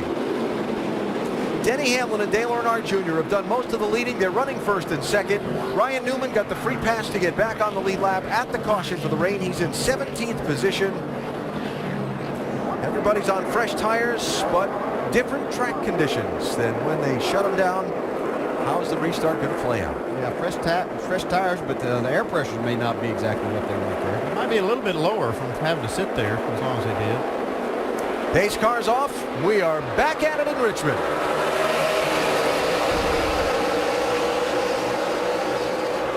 Three wide there. Montoya to the inside of Kyle Busch, 42 and 18. That's not the position Kyle Busch wants to be in right now. And for the lead, Dale Earnhardt Jr. swings around Denny Hamlin. Junior's car's been really good on these restarts, getting up to speed.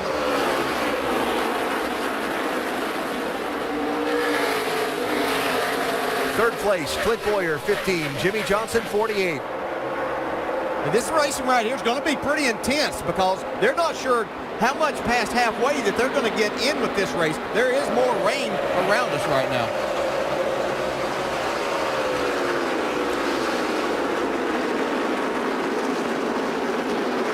Certainly the circumstances under which these drivers are competing and moving toward halfway, they've all been informed of it just before the restart. The city noise ordinance and everything coming up on us pretty quick. That next rain shower will probably do it.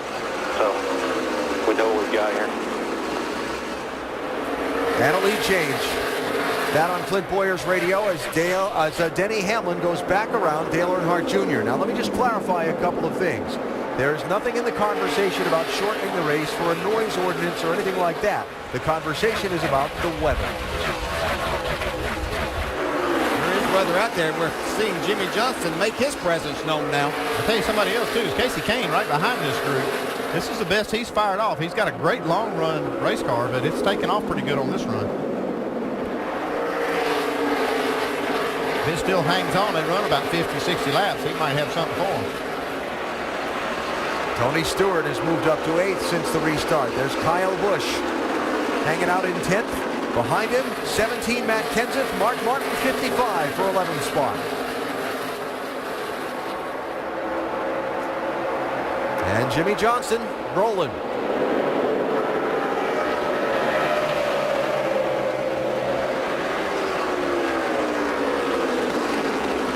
Trying to take second place away from Dale Earnhardt Jr., who slides back to third, Dave. You saw him stacked up there behind him, Alan. He just radioed into his crew. Loose. That car is turning too well. I was going to say they talked about making the car a little bit tighter to try to beat the 11, and they were going to make an adjustment for that. It's a good thing that's the direction they went, because I thought maybe he was too tight was the reason he was sliding back. Well, and you would expect the car to be a little looser with this condition, kind of like it was at the beginning of the race. A lot of grip there. That means the front wheel grip probably even better than what the back wheel. That'll make you a little bit loose right in the center of the corner.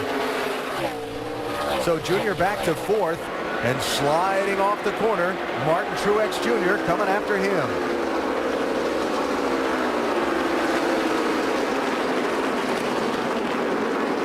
Matt Kenseth a lap ago. He's going to try to make a pass thinking that he's got that spot from Mark Martin, but see Mark close it up and had to get on the brakes hard. Well, you hope you don't flat spot a tire right there. Yeah, I think that did, actually. You saw how long that tire was sliding. That's not a good sign for Matt. Shannon? Yeah, he did come over the radio, and I heard him say flat spot. I did check in with him before he climbed in the car. He told me he thought that this car was capable of running in the top 10 tonight, so we'll see how that affects things right now. And a flat spotted tire is literally that spot where those brakes were locked up and that tire was grinding along the pavement. Well, the big loser here, Junior, he is really sliding back. That was Tony Stewart going by Dale Jr. for 7th spot. Junior back to 8th. Remember, he led after the restart.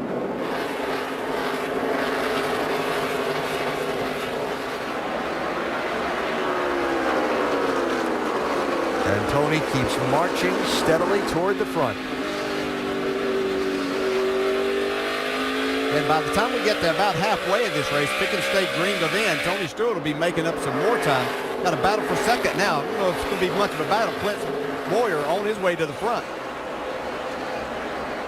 Interesting how we've heard some conversation about short run and long run cars during this race, right? Jimmy Johnson really fast after the restart, but Clint Boyer seeming to be more steady as she goes. Clint Boyer watching him drive in the corners right now, looks like a man that thinks that this thing may only go just over 200 laps before we get another rain shower.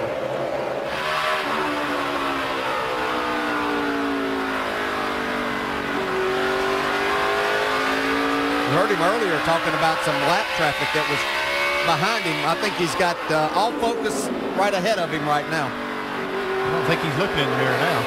He's looking at that 11. Car looks really good right now, Dave.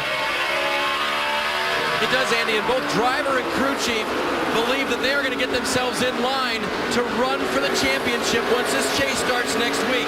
They've had some human error on the car both last week and this week, but there's a big team meeting for the 15 bunch this week, and Brian Patty told me, we're going to tell folks, hey, it's going to ramp up here. It's not going to be as easy as it has been, and we need to get ourselves together for this chase. But Clint knows he has the speed, and he is positive that they can win the championship.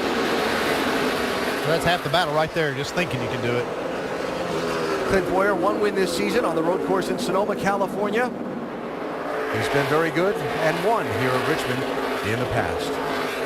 Jimmy Johnson running in third position has held off Martin Truex Jr. for that spot for now. In an effort to help introduce kids to NASCAR, Lowe's created free build and grow clinics. Like one at Richmond earlier today, kids received a discount ticket, a chance to ask Jimmy Johnson a couple of questions, and a free build and grow kit. Visit your local Lowe's for more details.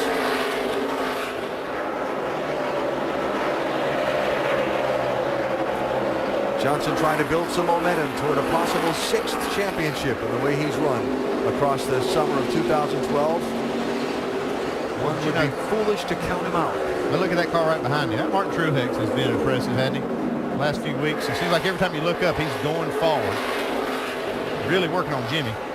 And we all wondered how he would react and this team would react to getting their hearts broken in Atlanta last weekend. Had a lead late in the race when Jamie McMurray had a tire go down and hit the wall, brought out the caution. And the Hamlin pit crew got him off pit road in first. Truex didn't get a good restart, and he lost the race that he had within his grasp. Yeah, but I tell you what, this is a strong race team and organization, and they have good leadership there, starting with their owner, Michael Waltrip. Ty Norris does a great job there also. They get in team meetings and realize, hey, let's focus on the positive things that we did. We put ourselves in a position to win. It's going to happen. We just have to keep performing like that. Truex up to third, Doc.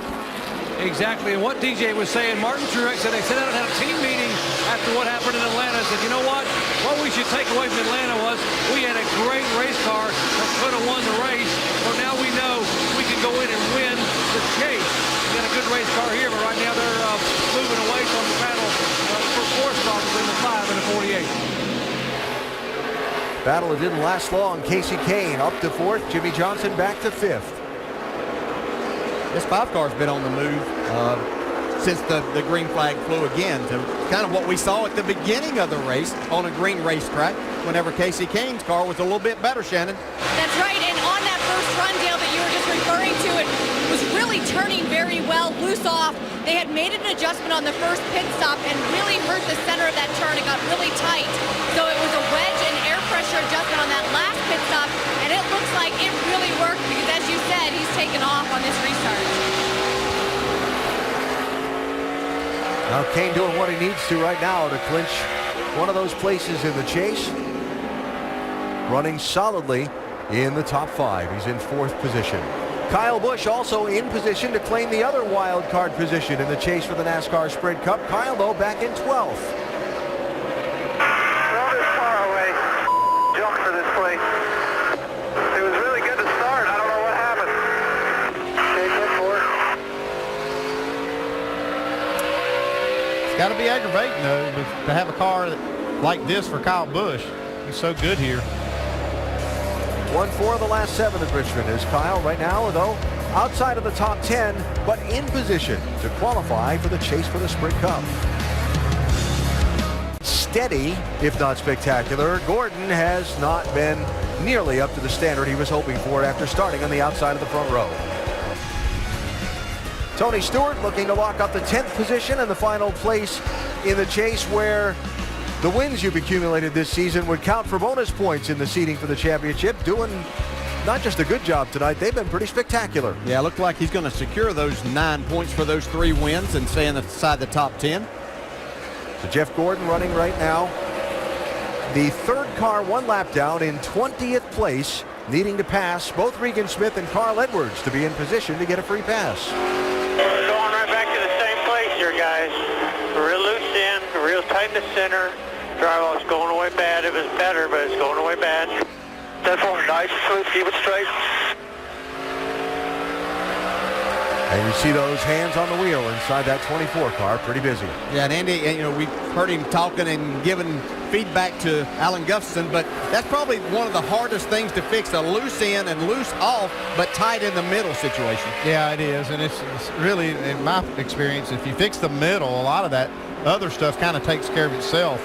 They just have not had it tonight, but that's good feedback from Jeff. And you see Carl Edwards just in front of this group. Carl is now the first car 1 lap down. Remember, it just pitted under the green before the caution for rain. Took a wave around to get back one of the 2 laps he's lost. If the caution were to come out now, he would be back on the lead lap and keeping his slim Hail Mary, gotta win hopes at finding a way into the chase. Barely alive. Yeah, and taking a chance is kind of what got them a couple of laps down. They took a wave around and everything, but trying to pit early and take a chance and see if they could gain some track position and make it all happen. This car here, Denny Hamlin, our leader, not having problems passing them 2 at a time.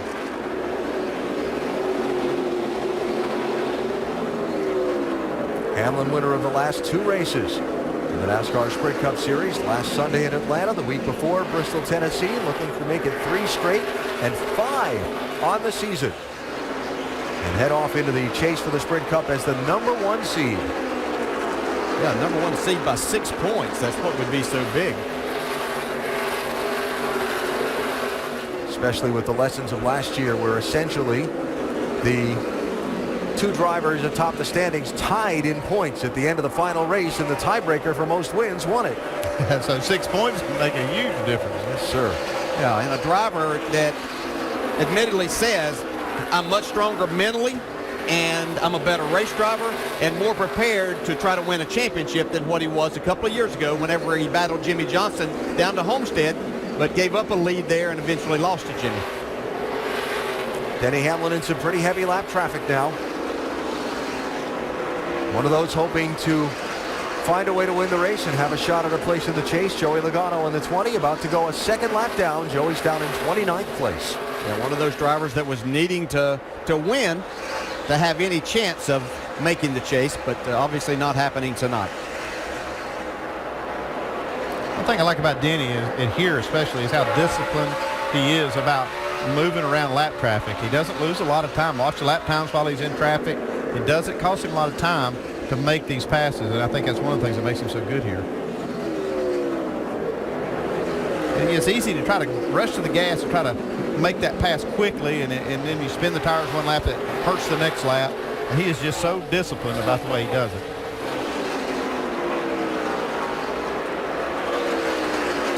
There's Clint Boyer, 15, running 2nd. Martin Truex Jr., 56, closing in on him for 3rd, or in 3rd. And Casey Kane in the 5, also joining this little fight for 2nd place. Yeah, Truex Jr. has made a nice run since he passed Jimmy Johnson a number of laps back, and has really gained quite a bit on his teammate there, Clint Boyer, for that 2nd spot. Saw him spin the tires right there off turn 4. Can't do that very many times. You got to take care of those rear tires.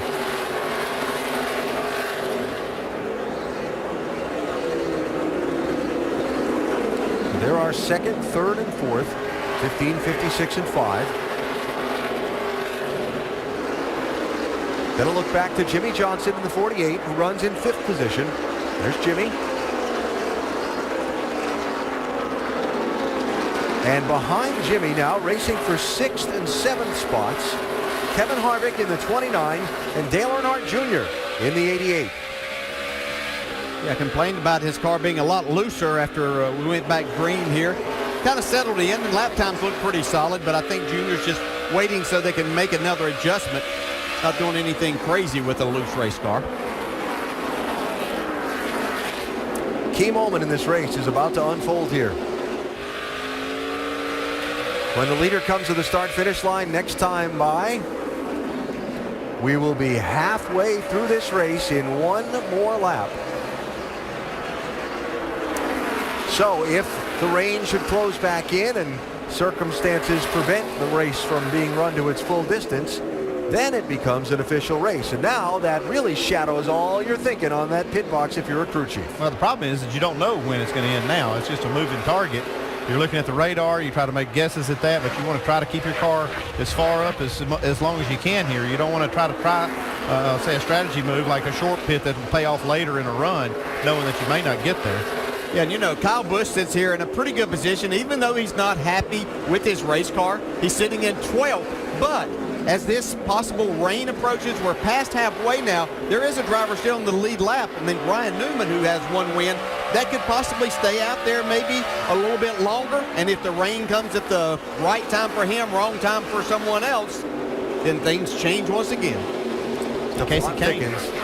See Casey Kane now on the move. I saw that 56 spin the tires a couple of times, and it's taking its toll a little bit on those rear tires. And as you said, once that starts, Andy, it's hard not to have. You want to keep going, but once you start getting heat in that right rear, the air pressure builds up a little bit more. Hard to cool it back down without just backing off and saving it for a little bit. Well, look at Boyer. He's struggling with these lap cars. Tell me if I'm better or worse. It looks much better. Not you, the spotter. Let's calm down, man. Run the bottom. Hi, I'm fine. I'm just asking for some damn help, and you're not talking. Well, sometimes apparently Clint may be wanting some information as far as maybe lap times and things like that, as to what he's doing, maybe how his rotors are looking. Is he attacking a little too much? And he's not getting that from his crew chief. One thing I got from it is his intensity level is really high right now. He is driving hard. We're past halfway at Richmond. Denny Hamlin is the race leader. Still a lot of racing to go. See how it all plays out.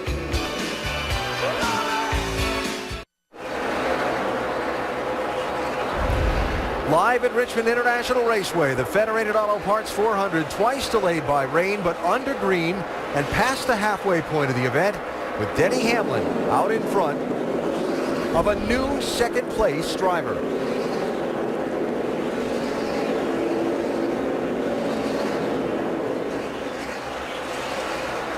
There's Hamlin. And the man who's now closest to him in the running order is Casey Kane in the 5.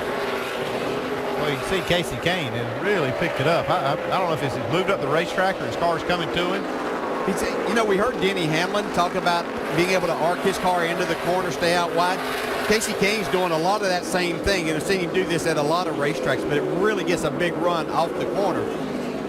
Yeah, he's run up the racetrack 3 and 4 especially. You can see he's working up about a lane higher than most of the other leaders. I don't know if that's why he's picked up speed, or his car has been good in the long run all night, and we may be at that point in the run that his car's coming in. But he's definitely playing with his line a little bit.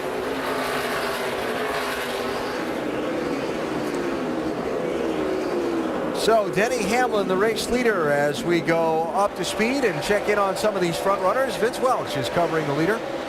Well, it's been a dominating performance for Denny tonight. His crew chief, Darian Grubb, said Denny Hamlin is a great short track racer, has a great feel for the car, knows what matters, takes care of the tires, and he is relentless when he has to be.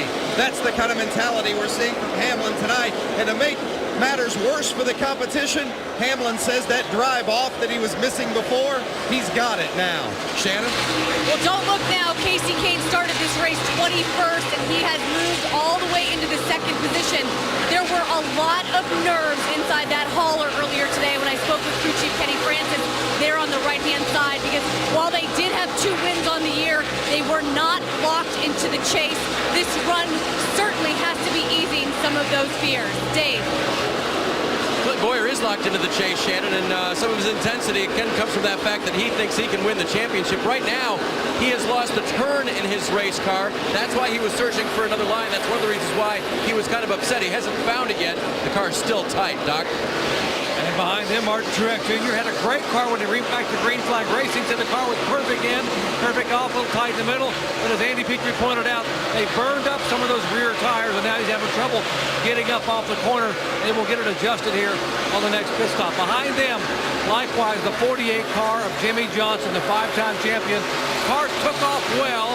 Jimmy may have overdriven it, maybe burned up some tires, having trouble with getting some rear grip on drive off.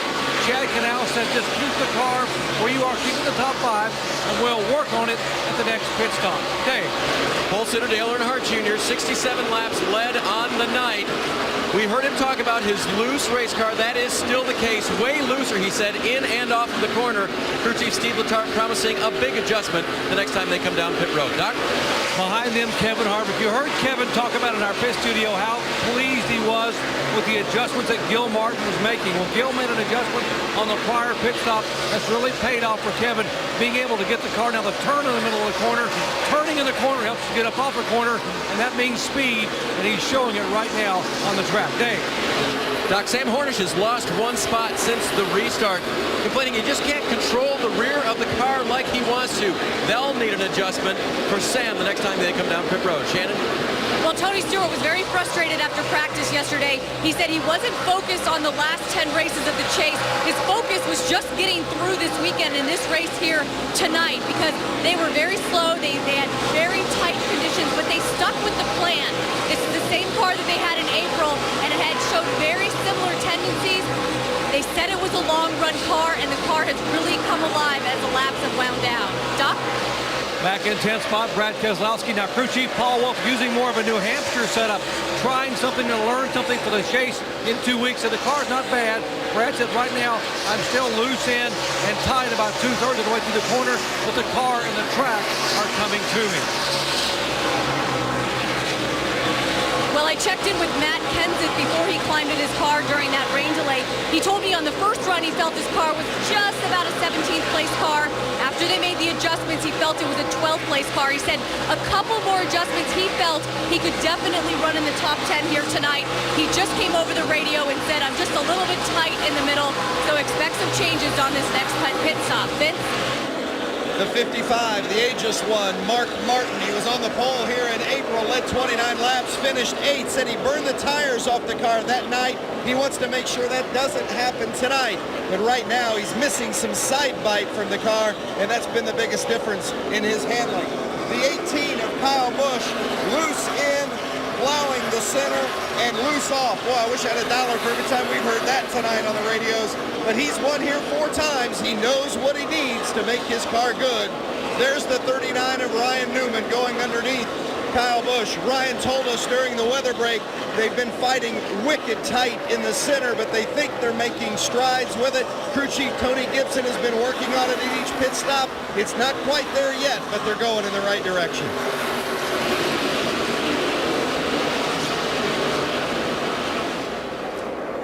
So Greg Biffle there, championship leader coming into the night, running in 14th place, and we've begun to see some green flag pit stops. Some of the cars a lap down have been in. Now the first of the lead lap cars is in with Mark Martin on the pit lane.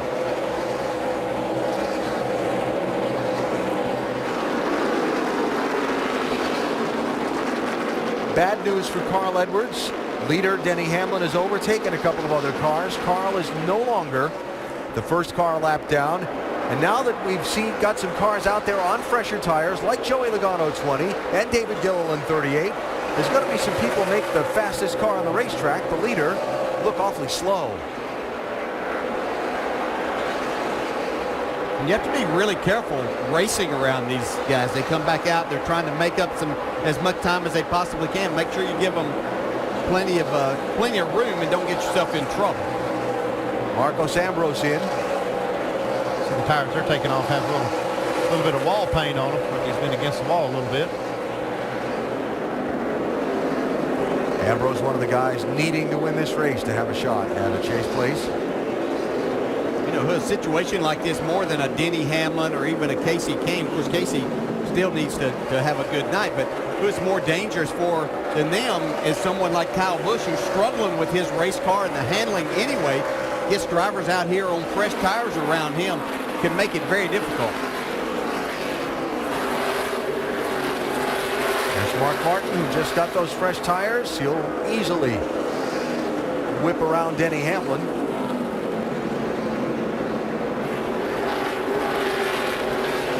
He'll get one of the 2 laps he lost when he made the pit stop. Get it back. Jeff Burton, 15th place car, about to be put a lap down by the leader.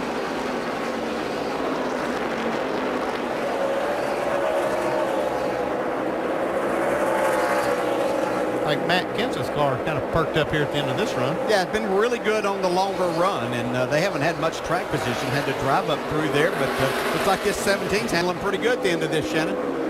Well, Andy, about lap 219, Matt Kenseth did radio in, and he said he thought he might have a tire going down. The guys got on the wall, and they were prepared to bring him down pit road. They decided to let him stay out there just a little bit longer just to try to turn some laps, and he hasn't said anything further about that tire. Could have a slow leak in it and may have adjusted his car just to be like he wanted it. Wow, that's a tight spot there for Jimmy. Yeah, and the 27, Paul Menard is one of those that's been in, had no fresh tires. We saw Marcus Ambrose, another one with fresh tires. So you really have to be on your toes with these cars really going. Juan Pablo Montoya, Dale Earnhardt Jr., Brad Keselowski, and more on the pit lane. Shannon? Juan Pablo Montoya pretty happy with the car all weekend. Once the race started, just a little bit loose in and tight in the center, so they'll continue to work on that. Brad Keselowski talking about the car being loose in, tied about 2/3 away. Air pressure adjustment right side, 4 tires. Going to make a wedge adjustment left rear. Stay. Left rear wedge adjustment for Dale Earnhardt Jr. as well. 4 tires, no go fuel. 16 of Greg Biffle in as well. Biffle is going to get a wedge adjustment. He wants him to free it up a little bit more. With that, it'll be left rear as well. 4 tires for Biffle. The 11 of Denny Hamlin coming to the box. It's a little loose on exit. They're going to put some tape on the front. It's going to be a 4-tire change for Hamlin. He has not said much on the radio, and that's typically a good sign. No chassis adjustments for the 11, just that tape on the grill and 4 tires. The 39 of Ryan Newman, tight in the center, loose off. The entry is pretty good for Ryan, and that's a good sign, so they just got to get that center worked on, which they've been working on all night long. An air pressure adjustment and 4 tires. Doc? Jimmy Johnson said the car started off really good. Now it is really, really snugged up. In fact, Jimmy said it's very ugly. You saw the chassis adjustment right rear. 4 tires going on. Air pressure. Shannon, how about the 14? Tight center, loose off is the call for the 14 of Tony Stewart. Those guys put 4 tires on the car, guys. So the cycle of pit stops completed that quickly, and Denny Hamlin holds on to the top spot.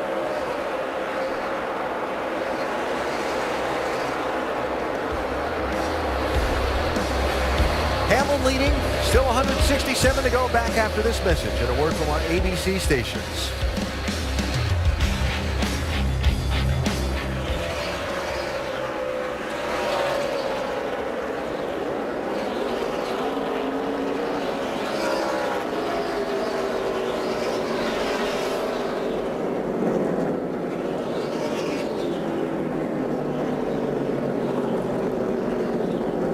Caution flag is out here at Richmond. Clint Boyer has spun.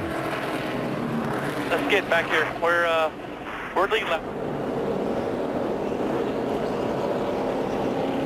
For him to have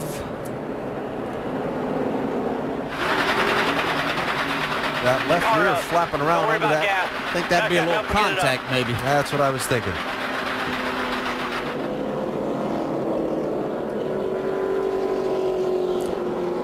Boyer was running in 3rd prior to the pit stops, at 5th place at the moment that he spun.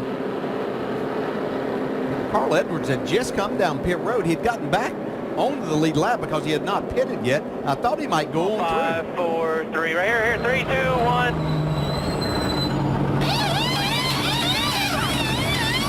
Edwards went on and made his pit stop though, which got him back a lap down again.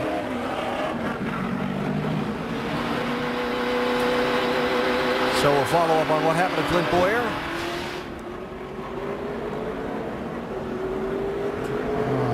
See that looks like an exhaust pipe coming out. And right there, I'm sure he's already cut the tire down. Yep, there it goes. He tried to hang on to it. It's just almost impossible to hang on to a car with a left rear tire down. So Kyle Busch is back on pit road under the caution flag, and Ryan Newman is going to get a penalty because on his green flag pit stop, they had a tire get away from the team and roll across the pit lane.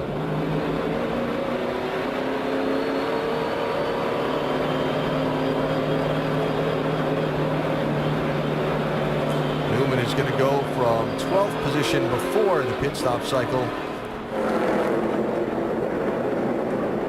back. I don't know that he's going to lose a whole lot of ground because there's not that many cars on the lead lap. But here's what happened to the 39 team.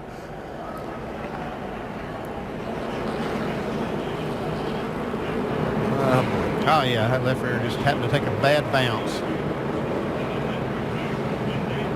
Things are a lot like a football. You just don't know what's going to happen when they hit the ground. Yeah. You kind of count on it going back towards the wall. That's what he's trying to swing it back that way. And it just, like I say, took a bad bounce, took off front. Yeah, normally there's somebody there to catch it. He didn't quite get it back far enough for them to be able to reach it. Looks like Boyer's going to be okay, but boy, this is going to be a big blow to his track position. That flat tire rattling around under the left rear corner of the car. That's looks like maybe knocked the braces that hold that quarter panel in place. Yeah, he got a small lightweight brace that holds that bottom part of that left rear quarter panel. I'm sure that flapping tread rubber took it out.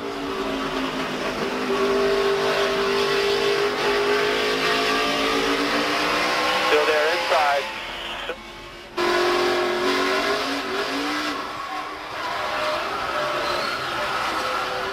Easy.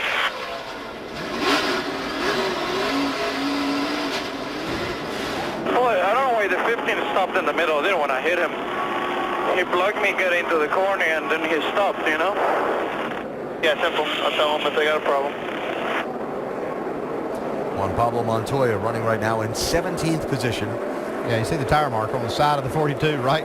Going across that exhaust pipe. And that's just going to cut a tire down every time. So we come to the green. 3 wide for the race lead. Truex looking for some running room low.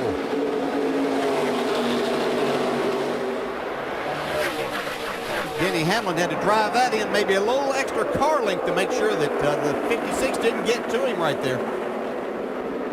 And look at Mark Martin get a big run, taking 3rd spot from Casey Kane. Short run versus long run for that 5 car. Been a topic of conversation tonight. Casey told us during the rain delay they didn't get going very well, but over a 100-lap run, they were the best out there.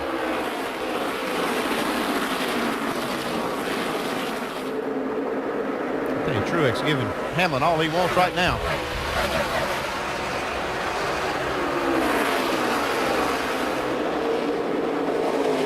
Hamlin didn't want any more right at this point in time. So leading for the first time tonight, Martin Truex Jr. Some serious racing going on back here right now. Everybody trying to get everything they can, not knowing really how long this thing may continue to go on.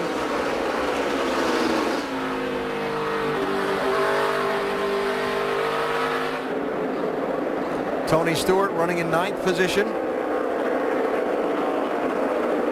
Just ahead of Brad Keselowski.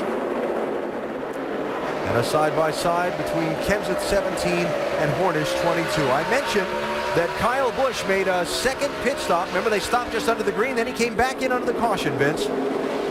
That's right, Alan. When he came in the first time, they made a wedge adjustment, a track bar adjustment, air pressure, just couldn't get it to turn in the center. And they decided, since he was the 15th car out of 16 on the lead lap, they just come back in and they put a rubber in that left rear to try to help him out a little bit. That conservative approach we talked about, that's what he needs. He just needs to have a decent, solid night. If his car's not handling right, just go ahead and make a few changes to it. He doesn't need to win. He just needs to try to maintain his points position ahead of Jeff Gordon, who is also struggling tonight. He is in that lucky dog spot, though, right now, should the caution come out. Yeah, Jeff just made a pass on Carl Edwards. They're battling for that. Gordon looks like his car's a lot better right now than what I've seen in previous restarts. He's able to really make some passes and show some speed for the first time tonight. 17th place for Jeff. Let's mention that Jeff Burton got the free pass at that last caution to come back around on the lead lap. And Ryan Newman went from 12th to 16th with that penalty for rolling the tire on the pit stop.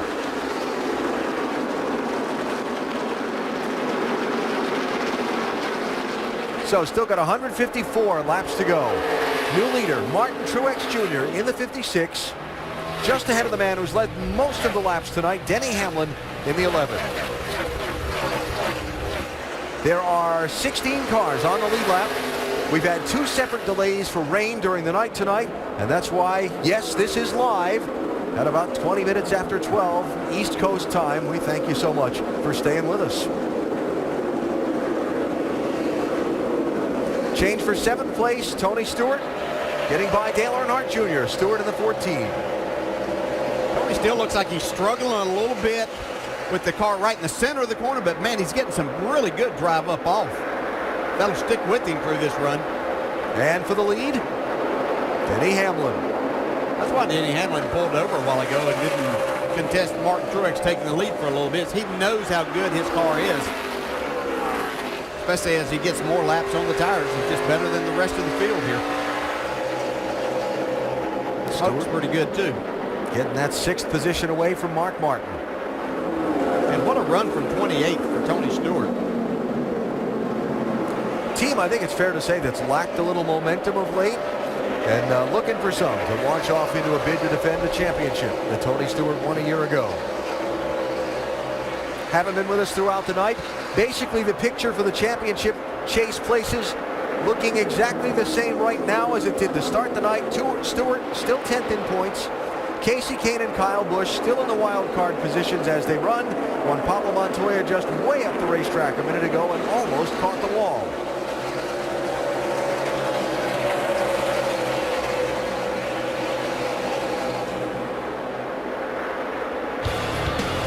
149 laps still to go at Richmond. Denny Hamlin out front. Back after this message and a word from our ABC stations.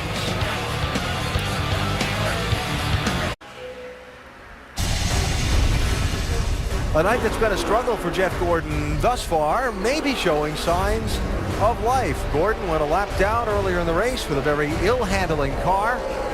Denny Hamlin going by Jeff to put him in arrears.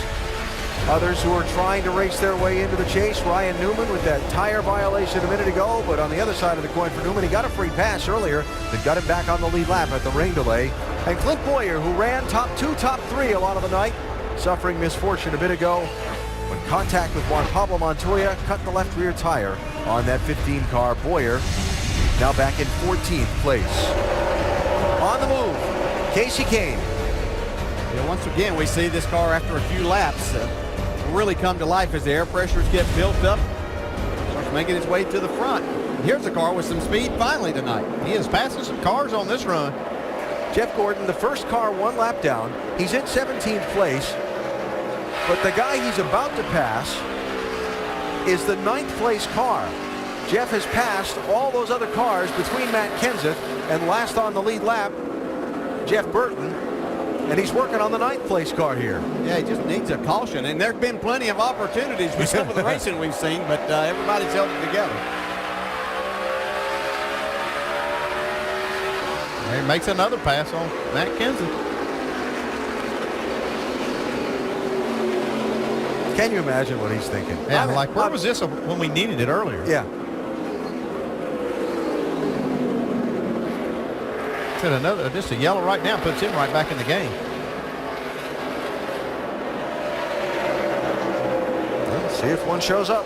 Alan Gustafson and crew have stayed after tuning on that race car all night. I'll tell you somebody else is a lot better this run is Kyle Busch. They came back and made that extra stop like you said, Alan, and it's made their car a lot better. He's actually driven up to 8th spot.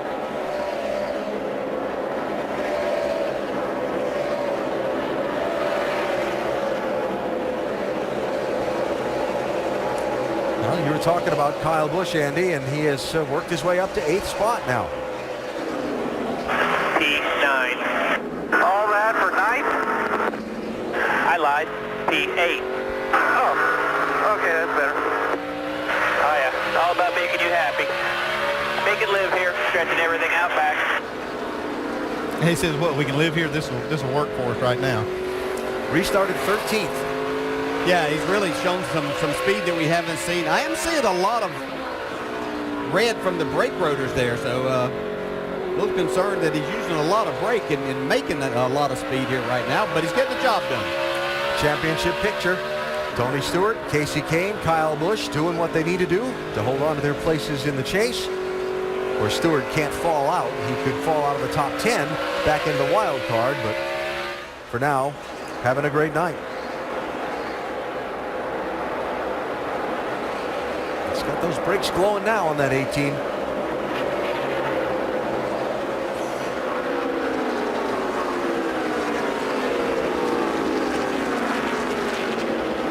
And there they are. I'm sure Jeff Gordon looking ahead at that 18 car saying, man, if I was on the lead lap. Yeah, he's still got time. Yeah, Gordon's running laps that are comparable to what Denny Hamlin's running as the race leader. Which is amazing. Think where that race car was. I mean, we saw hands moving around in there. The car sideways, couldn't get it to do what he wanted in the middle, which made it terrible off. Nice adjustment that that crew's made on this race car. It was just lap 130 when he went a lap down. 11th place here, Brad Keselowski in the 2, Greg Biffle in the 16. Biff going to pick up a spot. Richmond has statistically not been the best track for Biffle. Talking to his crew chief Matt Pucia in the garage yesterday, and he hit on a theme we've heard from a number of teams that already have locked in a place in the chase. Trying a setup here they hope might find them something for the race at New Hampshire, second into the chase. As they go to New Hampshire, you're not looking at less than 10 degrees of banking up there that you race on. This only has 14 degrees of banking, so there are some similarities, some things that you can do. Tight corners, just like we have here, especially in turns 1 and 2.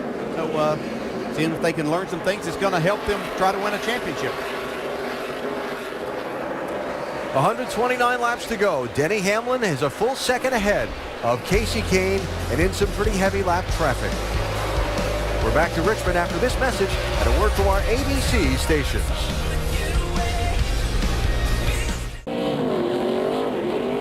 Back at Richmond, a change of events and a change of situations. Here in the Federated Auto Parts 400, caution flag for rain just came out. Jeff Gordon got the free pass. Some of the lead lap cars have pitted, some have not. You look at those coming off the pit lane who did stop. Well, these are the gamblers that think it's going to go back green, so they're going to get the fresh tires on their car, and if it does, they'll start in front of the other cars if they make a late pit stop. And the guys who did not pit, Hamlin 11, Kane 5, Truex 56, Kevin Harvick in 29, Jimmy Johnson in 48, Dale Earnhardt Jr. in 88, and Kyle Busch in the 18. Doc? Down, Carl Edwards saying the car needs to turn better in the corners. They've made progress though in the car throughout the race. He's come from 2 laps down after short pitting to be a lap down now, less than 15 seconds. Vince. The 24, Jeff Gordon just needs more drive off. We've heard that from Gordon throughout the course of the night tonight. They thought they were getting better on it, but still needs more. They're going down around on the track bar in 4 tires. All right, so Jeff Gordon gets back on the lead lap. I'll tell you, it's big right there. He's on the lead lap, got 4 tires, and if it goes back green, those leaders will make a stop before they go green. He'll start in front of them. All of those cars that stayed out. But there's the rub. Oh, gosh, that's right. He has to. Well, no, but he just got the lucky dog. Right, he's going to start in the back. He can't start in front of him. Right. But if it goes green. Yeah.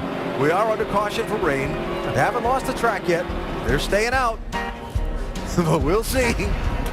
Rain beating down, darling rain. Going back racing in one more lap, Vince. Denny Hamlin, they contemplated coming when the rain started to fall, decided not to, but now they come right before we go back green. It's a 4-tire change. Dave? 4-tire change for Dale Earnhardt Jr. Wedge adjustment for him. Actually, track bar. They wanted track bar up a little too loose at the start, so I think they put the track bar down. Coming to the green. Casey Kane will be the leader. First off the pit lane with fresh tires, Matt Kenseth in that 17. Denny Hamlin, who's been the dominant driver and car on the night, is going to be back 15th in line. It can't rain now. I got to see how this plays out.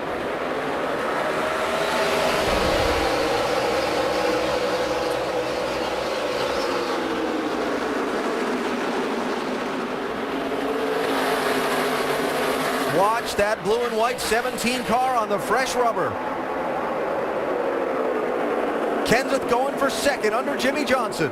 Yeah, that 14 car's got fresh tires too. And Ryan Newman with fresh tires. Wow. Needing a win to get into the chase. You're right, it can't rain now. We got to see how this is going to play out. Look here, Matt Kenseth on the inside of Casey Kane for the lead.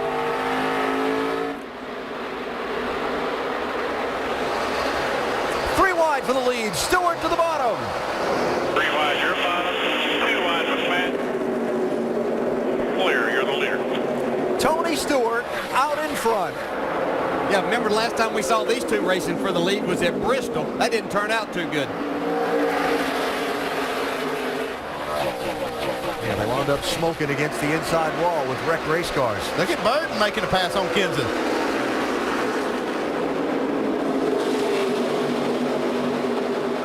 The whole running order at the front of this race turned around by that caution flag for rain. Some of the leaders afraid to come to pit road in case the race didn't restart. And who can blame them? Some of the others who had nothing to lose came in, put the fresh Goodyears on, and they've rocketed to the front.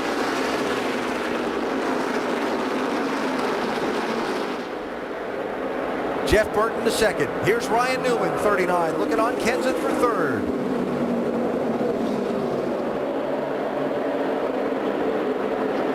Well, these drivers that stayed out, especially some that are falling further and further back. 56 of Martin Truex, the 18 of Kyle Busch, really falling off the pace. They're in desperate need of a caution.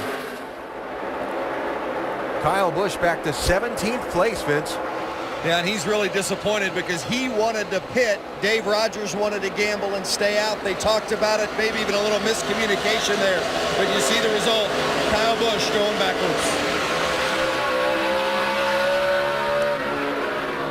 Right now, basically looking like he's just trying to keep from getting wrecked. And that's been questionable a couple of times, but I tell you, at the pace that Kyle Busch is running right now, this goes green for a while, he's going to be in trouble, in serious trouble about getting a lap down, and Jeff Gordon's got his car still going forward once again. Gordon's almost to the top 10. He's in 11th place right now. Remember, Gordon needs to get ahead of Kyle by about 13 spots on the racetrack for that to have an effect on that final place in the chase. Numbers I'm looking at is he needs 6 more spots between them from where they are right now. There's Clint Boyer by Matt Kenseth. That's for 5th place. Mark Martin, 55, looking for a spot on the 17. It's Stewart leading, Burton second, Newman third, Keselowski fourth, and a challenge for second as Newman looks underneath Jeff Burton and gets that spot. Okay, now the only thing standing in the way of Ryan Newman getting in the chase is his boss, Tony Stewart. Yeah, had 109 laps, but I'm talking about at this moment. Only chance. The only chance to get in for Ryan Newman is to win this race.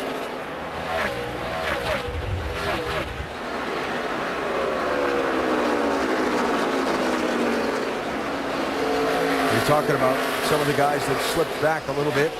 Casey Kane has fallen to 12th position. Truex Jr. to 15th.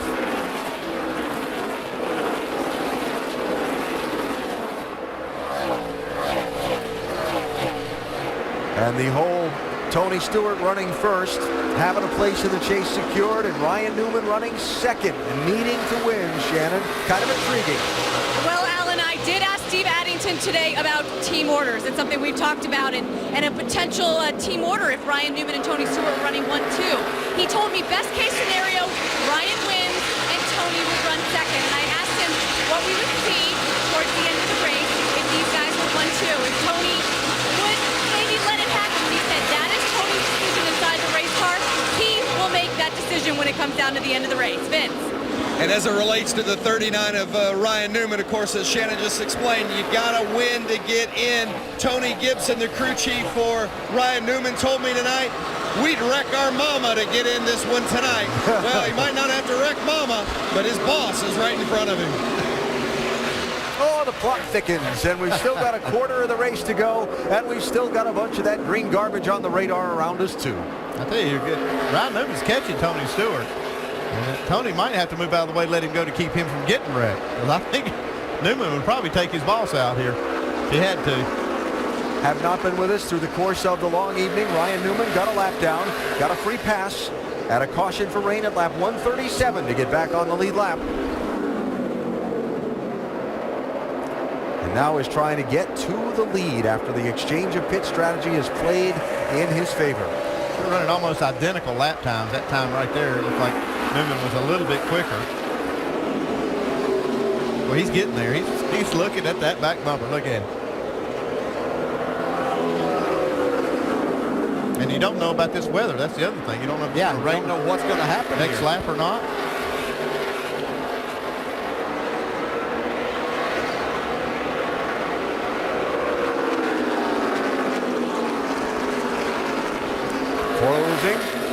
Closing.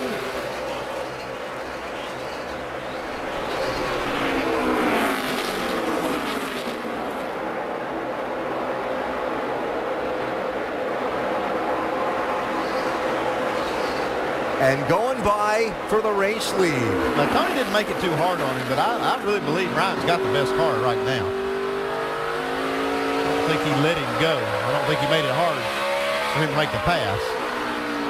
Well, at this point in time, there's still a lot of racing to go unless the rain does come.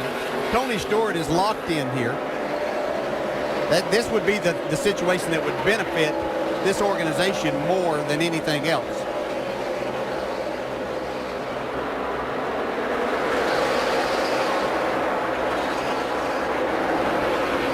So Newman is the leader. It is now when his crew chief, Tony Gibson, starts seeing a lot of rain and yelling from the top of that pit box. I'll guarantee you they're feeling rain down there. You better look in the mirror because Clint Boyer's coming in a hurry. It wasn't very long ago that he was spinning out coming off of turn 4 because of a cut tire. Everything's worked out for him. He's got tires. He's coming back forward once again.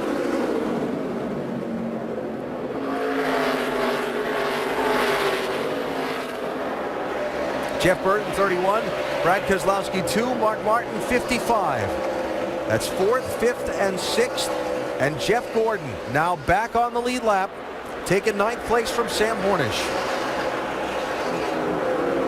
And I know you haven't seen him in a little while, but Denny Hamlin, who gave up the lead to pit just before the restart and took the green flag in 15th place, Hamlin has only made his way up to 12th. Yeah, he was put in a tough spot right there when that rain came. Didn't know how long it was going to last. He stayed out, then he made that stop late. Casey Kane stayed on the track, and he's already behind the 11. He's lost even more ground.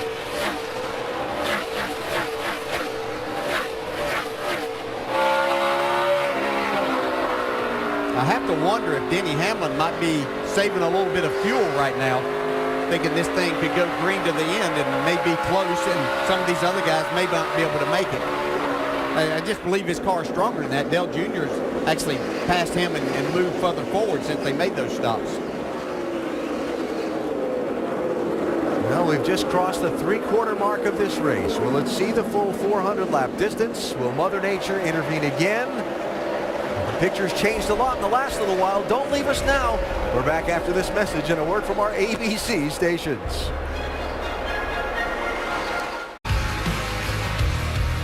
Well, the picture's changed again here at Richmond International Raceway. Ryan Newman, who must win this race, has just been overtaken by Clint Boyer for the top spot. Boyer passing both Stewart and Ryan Newman in these last several laps around.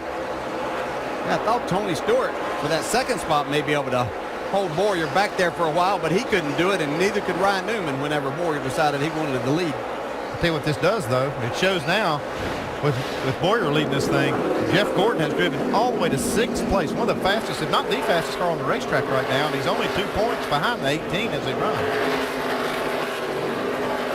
Jeff Gordon running in that number 6. Gas, we can rest away. That was Clint Boyer's radio. Jeff Gordon running in 5th position now, and Kyle Busch in 15th. You see Gordon now catching Mark Martin. That'll be one spot. He's flying right now. I don't know what they did to that car, but it is on the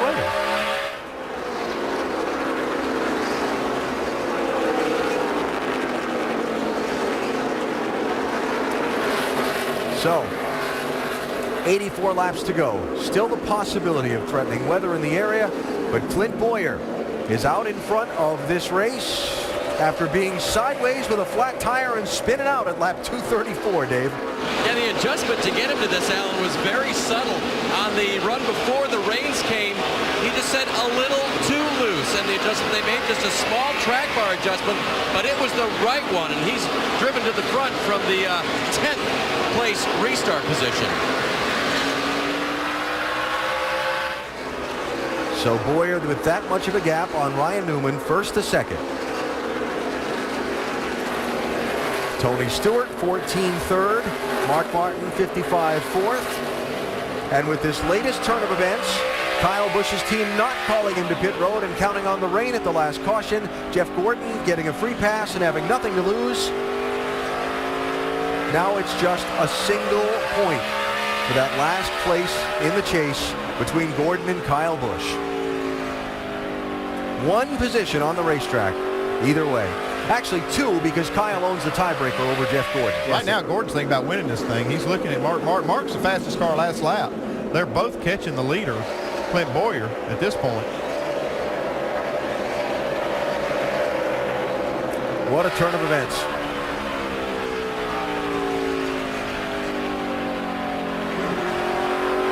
Jeff Gordon's about a quarter of a second faster than Clint Bowyer last lap.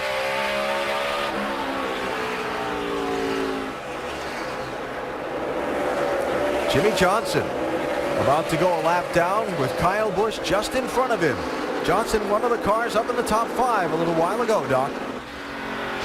Yeah, AB, and the tires are just gone for Jimmy Johnson. They really wanted him to pit. When Denny Hamlin came down pit road, there was a miscommunication. I don't think Jimmy heard him quick enough. He was already past pit entrance.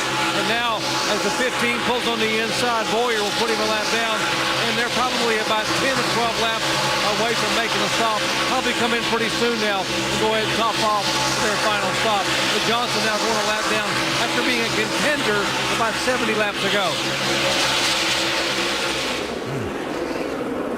And Andy, such a tough spot for these crew chiefs to be in, with that radar being all full of ugly green stuff, and you've got an up front running spot and a great car in the race, and you don't know if it's going to continue. You don't want to throw away the top finish, and then the race goes back to green at a place where tires mean a lot of speed. It was a gamble either way. I mean, it was a gamble to stay out. It was a gamble for those other guys to come in.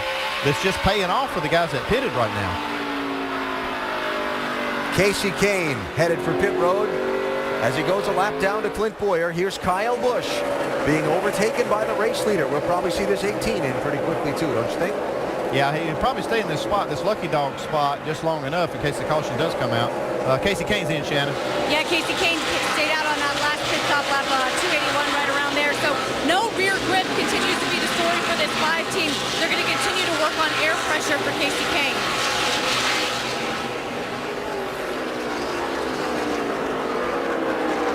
Martin Truex Jr., 56, stopped for fresh tires a little while ago. You see how quickly he's slicing up through some of the race leaders. Yeah, Tony Stewart just took 2nd place back from Ryan Newman.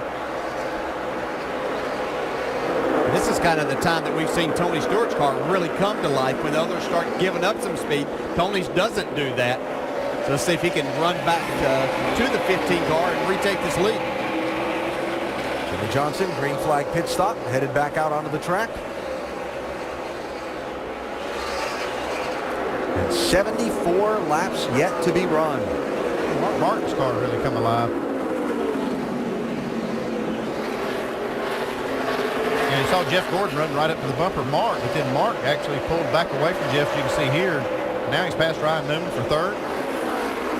And I'm thinking about, Andy, Kyle Busch's team. Now they're kind of in a box. They were riding out there trying to stay on the lead lap. Now they're a lap down. They haven't pitted right away. If they pit now, they're going to lose 2 more laps. Yeah, they're in a bad spot. That's why I say the best thing for them to do is to stay out right now while they're still in that lucky dog position. They can get this lap back. But man, how tough is it him seeing the 24 go by him right now? Oh, painful. They're tied in points right now as they run. Yeah, he had this well in hand, it looked like, that Gordon was struggling. Even though Kyle wasn't happy with his car, he was in plenty good position, and then everything changed. And now he's getting to watch Jeff Gordon make up another spot, which actually puts him in position for that last wild card position if it ends like it is now. Well, sort of, because Gordon is actually ahead of Casey Kane on points, but Kane still has the 2 wins. So Gordon still needs to pass somebody else to get ahead of Kyle Busch on points. Oh, I'm sorry. Yeah, he needs 2 more spots on between him and Kyle to get there.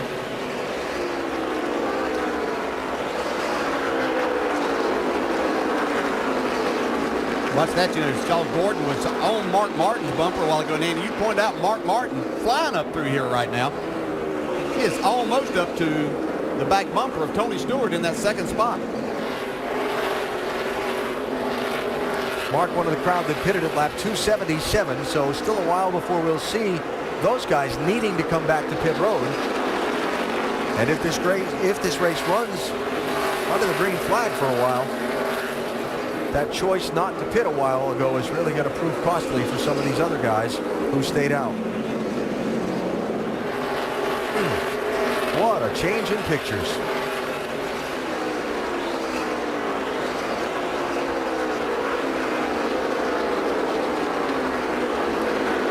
Jeff Gordon running in 4th. Kyle Busch now a lap down in 14th place. We're at the pit, bud. What do you need? I don't care. Just gonna ride it out until we lose the lucky dog spot. That's Dave Rogers telling him just exactly what we're talking about, that he just has to ride this out. I know it's not fun, but that's what he's got to do right now. It's going to be a little ways before the next car. Yeah, Kevin Harvick is the next car. Coming 4800, smooth on. And he is, but Kyle Busch is coming now. He's not going to ride it out. He was in that lucky dog spot when he made that move to pit road.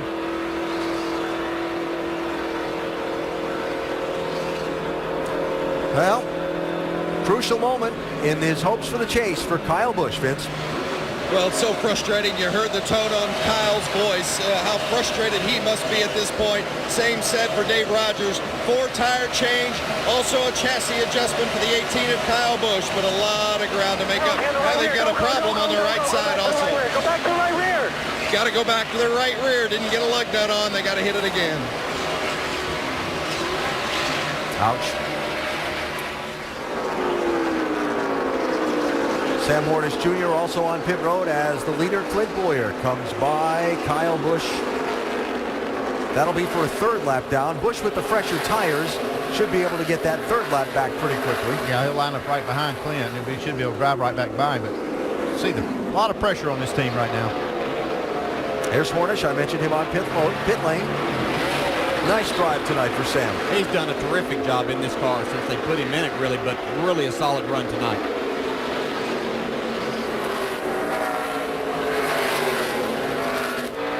Kyle will get 1 of his 3 laps that he's down to the race leader, Clint Boyer, back. Brad Keselowski in for a green flag stop. The final pit stop for Brad K. Going to make a major chance to Jeff. And Brad said just no left rear grip at all, trying to get in the corner and get all 4 tires. He said the car is so loose trying to get in, and he also can't get back on the throttle. Chassis adjustment, air pressure, and he's away.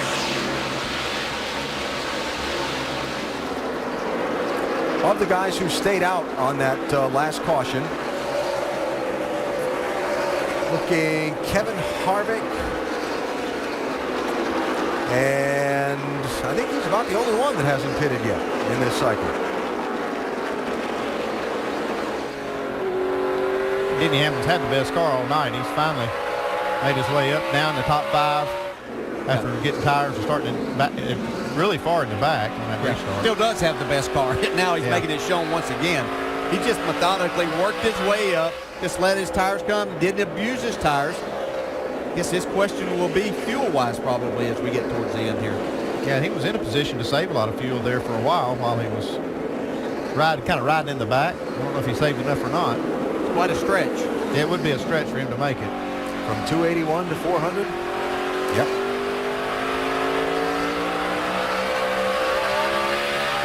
So Jeff Gordon back to 5th. I think Gordon used up a lot of car while he was trying to get up front, not knowing if it was going to rain again. He was very aggressive, and I think he might be paying the price at this point in the run, too. Same with Mark Martin. I think his drive to the front has kind of stalled a little bit. Jeff running right now in that second wild card spot ahead of Kyle Busch as they run, but Vince, a lot still left to unfold. That's right, and as good as Gordon's car has been on this run, it's starting to go away a little bit. He said it's a little loose in and it's too loose off, so still looking for a little more drive off for Jeff Gordon. Last pit stop for the 24 at lap 278.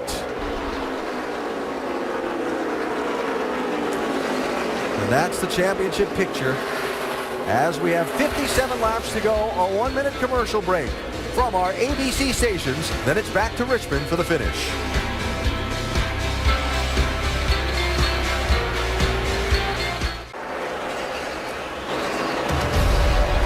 What a night for Jeff Gordon. From starting on the front row to struggling in the first half of this race. It's been a handful. We're working on it. We'll just keep going until the race is over and get everything we can out of it. But, yeah, we missed it. It's unfortunate, but a lot of racing left to go. Well, it's a good thing for Jeff that they did keep after it and that there was a lot of racing left to go, because that 24 car, after the adjustments they've made, has come alive.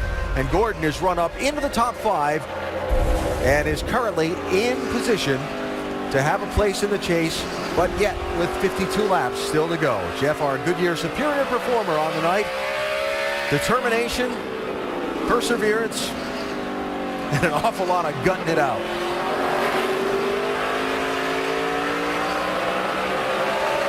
Carl Edwards in. Doc? Final pit stop for Carl, hoping to get in the chase. Not going to happen tonight. Got a couple laps down early for the early pit. Left side tires going on right side chassis adjustment. Carl still trying to get the car to get up off the corner. Mark Martin also on and off pit road. Actually missed pit road on his first attempt at it. Yeah, he got in there a little bit hot. He had some traffic behind him and was trying to get cut down. Couldn't do it. Had to go an extra lap. It's going to cost him some time. When will we see this man, Clint Boyer, in on the pit lane? What we're setting up for, if this race stays green for the finish, is a series of people being on different pit stop schedules and how that all comes together between speed on aging tires, speed on fresher tires, and how the pit stops come together to reform the running order for the sprint to the finish. And the possibility that one car may have enough fuel to make it to the end. That one car being? Well, we heard earlier that 15 car, Clint Boyer, heard his crew chief say if he could save him some fuel, that they could make it. If he could save, I think it was a couple of laps. I can't remember exactly how many he said, but there was a possibility they could do it. And Denny Hamlin now running in 3rd position in the 11 car. Stopped about 4 laps later than all of those drivers. So if the 15 thinks they can make it, then maybe he can. Yeah, maybe he can. 14 Tony Stewart in 2nd, and Denny Hamlin there in 3rd. Hamlin dominant on the night for most of it. Led 202 of the 352 laps that have been completed. Stayed on the track when the caution came out for rain, when some of these other guys that have been leading stopped, pitted just before the restart, went back to 15th place, and has methodically chipped his way forward through the running field. Clint Boyer. Does he have the fuel to go 47 more laps, Dave? Alan, here was his radio about 15 laps ago. Save me some? Yeah, quite a bit. 10-4. I'll let you go here. About 30 more laps. 57, 70 out back. You're about 15 back to the 5. Just came off pit road about 5-6 laps ago. All right, they've been monitoring his speed. 30 more laps would have taken him to lap 370, and we're still trying to, I mean, that's way short. So I think that means he was going to let him go at that point because he did save fuel. Doc? 8th place car, Kevin Harvick. Final pit stop for Harvick. He's in the chase. Chassis adjustment, right rear, left rear, air pressure, fuel, clean the grill, and he's gone.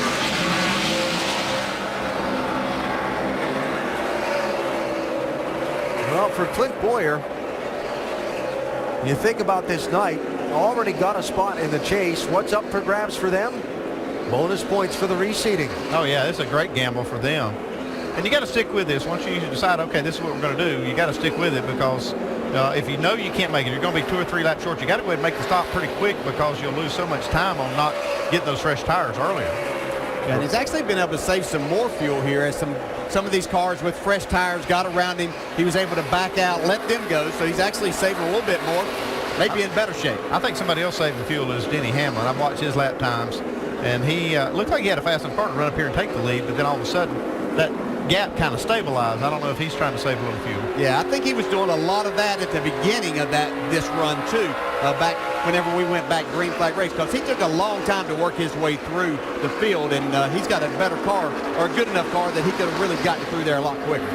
Key moment here between Jeff Gordon and Kyle Busch. Gordon on pit road for a green flag stop with 42 to go, Vince. Remember, we told you just a short while ago that Gordon was a little loose in and needed better drive off. They're going to make a track bar adjustment for Jeff, give him 4 fresh tires and enough fuel, take him to the end.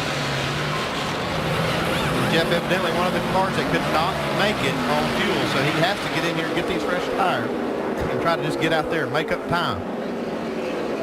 Remember that if one of the one-win drivers does not win the race, Kyle Busch had a lead over Jeff Gordon in points to start the night of 12.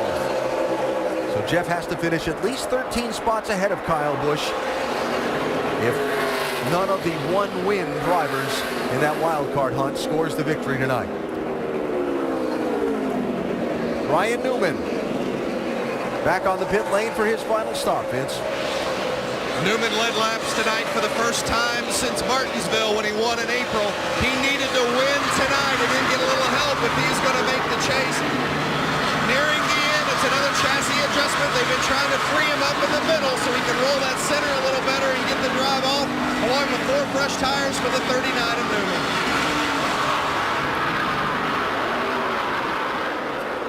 Kevin Harvick on fresh tires, rocketing by leader Clint Boyer. Tony Stewart in for a stop here. 38 to go, Shannon. Tony Stewart gives up second to come down tight in the center of the call. He says the car feels a little wedged up. They are going to make a chassis adjustment, and it's going to be 4 tires for Tony Stewart. Alan? So it's Clint Boyer and Denny Hamlin. Are they going to the end? Pretty sure that 15 is going. He may be, and I think Denny Hamlin slowed down quite a bit trying to ensure that he's going to be able to make it too. He's really a lot slower now than what he was. Boyer's pulled back ahead almost 5 seconds. Yeah, Denny Hamlin's at least a second off of what I've seen him run here lately. There are only 4 cars on the lead lap. Boyer, Hamlin, Greg Biffle, Dale Earnhardt Jr. That's it. With Jeff Gordon's pit stop, Kyle Busch has moved back ahead of him, barely, for that second wild card spot. And will fuel mileage shuffle the running order up again before we get to lap 400? I've been watching Dale Earnhardt Jr. with his car some. He's really struggling with the handling of it. Obviously, that's not what it's about right now. It's about having enough fuel to get to the end. Smoke boiling from Greg Biffle's car as he locks the brakes coming to the pit lane. Biffle was running in 3rd coming to this stop. Dave?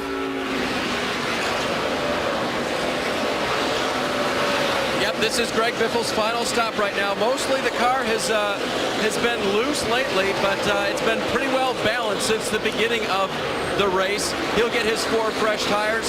The Biff, who's going to go into the chase with a pretty good spot in the points. In fact, I think he's leading as they ran earlier tonight. So a good night for the Biff. Not going to get the win tonight, it doesn't appear, but perhaps they learned that's something they were looking for on this night that'll help them in the New Hampshire race. 2nd in the chase. There goes Mark Martin to get back on the lead lap. By Clint Boyer.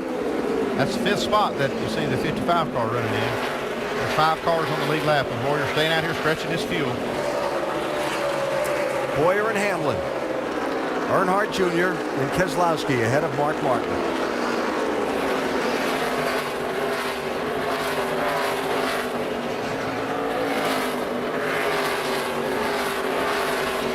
There's Jeff Gordon running just ahead of Denny Hamlin there. Gordon is running in 9th position. And Kyle Busch is running in 18th. The next spot for Jeff Gordon is at 22 ahead of him. And there's only 2-point separation now between the 18 and the 24 cars. There's Kyle. Kyle's still running 2 laps down. Jeff needs to continue to pass cars. Yeah, and obviously plenty fast enough to pass these cars that he's coming up on. He done it earlier. He just got by Hornish. The next one is a 31 car of Jeff Burton. He's got to get by everybody that's a lap down, basically. He's got to get by Burton, and he's got to track down Matt Kenseth.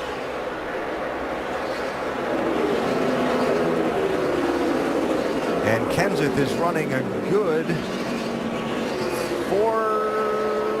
almost a quarter lap ahead of Jeff Gordon. Yeah, and that's going to be the key spot for him right now. I don't think that Kyle Busch is going to lose any more spots from where he is. So Jeff will have to gain. He'll have to pass this 31 and one more.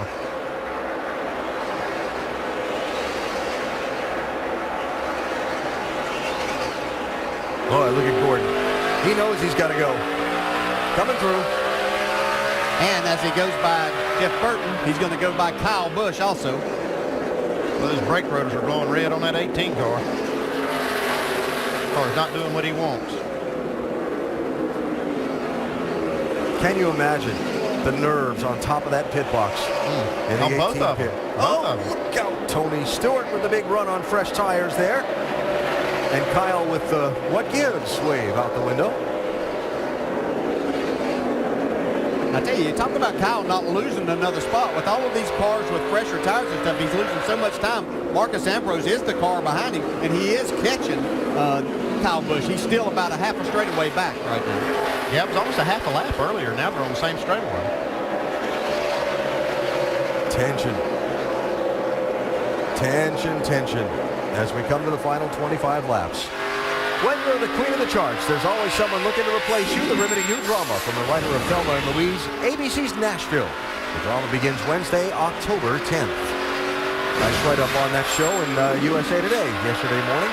Calling it one of the best news shows of the upcoming season. So Jeff Gordon by the leader Clint Boyer to get back on the lead lap. Tony Stewart trying to do the same. Nice and easy, man. Just keep that up. 55. This is stupid. 67 out back. Brian Patty talking to Clint Boyer. Yeah, they've got a 9-second lead over the 11. Now, that's a great thing that they can use. They can use this big lead to really save some fuel if they need to. Again, believing both Boyer and Denny Hamlin are on an economy run, trying to stretch their fuel from pit stops at lap 277 to 281 respectively to the lap 400 conclusion that it certainly looks, despite the ugliness on the weather radar around us, that we're going to reach. Knock on wood. There's the gap.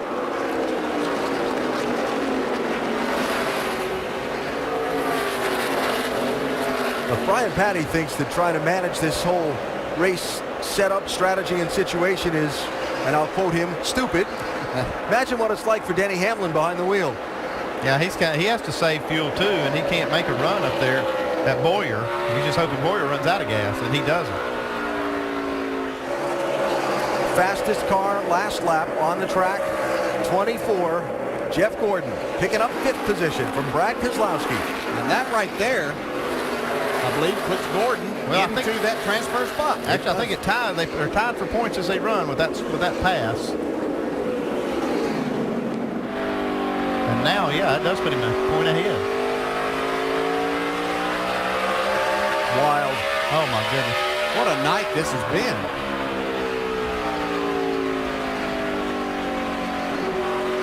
You know, most of the time when a car is as bad as what Jeff Gordon's was, and you could tell how dejected he was when we had the rain delay and Vince was trying to get a word or two with him. He just felt like that his night and his season was gone out from under him. You can't usually change a car that much, Andy, to make an adjustment. I could not believe. I said, well, they'll need, I think I said a silver bullet to fix it. They found one, and it fixed this car. You got to hand it to Alan Gustafson, I'm going to tell you that. Yeah, handed him. And Jeff Gordon is vintage Jeff Gordon when they got this thing fixed. He has been passing cars wherever he caught them. but that one precarious point that Jeff Gordon has over Kyle Busch. Gotta go hard as you can, bud, hard as you can. 19 to go. He's got Tony Stewart closing. Well, you know, they do get their chassis and their engines from the same place. Dale Earnhardt Jr. is on pit road with 18 laps to go. If I'm looking at that 9 car, he's closing in on that 18 car Kyle Busch too. That's another spot the other way.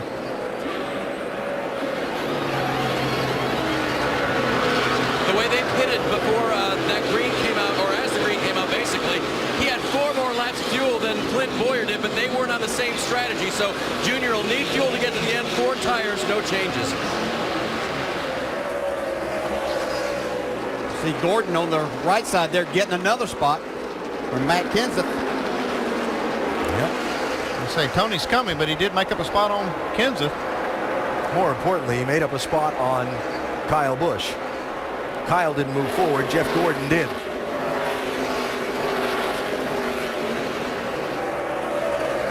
Not missing anything up front. Clint Boyer still with an 11-second lead on Denny Hamlin as both Boyer and Hamlin try and stretch the fuel to the finish of this race. The oh-so-tense race for that second wild card spot, the last place in the chase between Jeff Gordon and Kyle Busch. Mere points, mere .1 between them at the moment as Gordon runs in 4th position and Kyle Busch runs back in 16th. Jeff Gordon's fastest car on the racetrack right now. He's trying to get every spot he can get. Not much really Kyle can do, but just try to maintain. Yeah, and it's not out of the question for Jeff Gordon to finish second in this race. Denny Hamlin slowed way down. Mark Martin's almost to him, and Jeff Gordon's running faster than Mark Martin, only about 15 car lengths back. And if those cars can't make it on fuel, puts Jeff in the catbird seat. Could win the race if circumstances present. He's a full half lap behind Clint Boyer, but if he runs out of fuel, that doesn't matter. 13 laps to go. Second place, Mark Martin, 55 by Denny Hamlin. Can Mark slide in and score a win? What's been a dry spell for a while for Mark. And there's Jeff.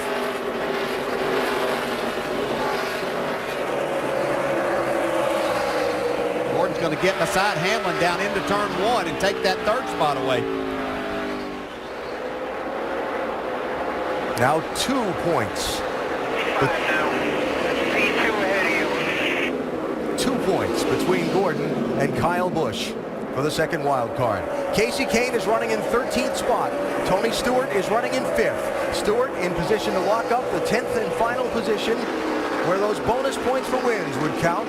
Kane in position to clinch the first of the 2 wild cards with his 2 victories this season. Kyle Busch just picked up another spot from Martin Truex, though. So that's helping him. Next ahead for Kyle Busch would be Jimmy Johnson to try and pass. That might be tough. He's a ways behind him to start with. Jimmy Johnson at the start-finish line now. Now Kyle Busch just coming off of turn 4. So Clint Boyer, 7.8 seconds ahead of Mark Martin. 8-second lead last time, 9 to go. Trying to stretch the fuel to the finish. He's giving Clint Boyer that information he needs. He's got that 9-second lead, or 7-second lead actually now, that he could give up a little bit. Yeah, that thing better not cough any at all, though, or Mark Martin will be there. And Jeff Gordon. 123 laps. That's a lot. Yeah, it is. If they've got the numbers to say they can do it, if they save some fuel. Denny Hamlin to pit. 8 laps to go, and Denny Hamlin comes in. Vince?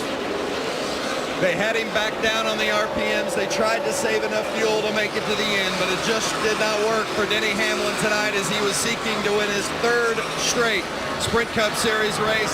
Coming in, they're going to put those tires on and, of course, just get him enough fuel to get to the end. 4 tire change for Denny Hamlin. He's had the dominant car tonight, but he's not going to be the guy that goes to victory lane here at Richmond this evening. And while Vince called the Hamlin stop, you saw Jeff Gordon with a bold and aggressive move to get second place away from Mark Martin. Wow, Mark spun the tires coming off of turn 4, and that gave Gordon a big run, and he used up side of Mark Martin's car, but that's what he had to do. Okay, now can Clint Boyer make it on fuel?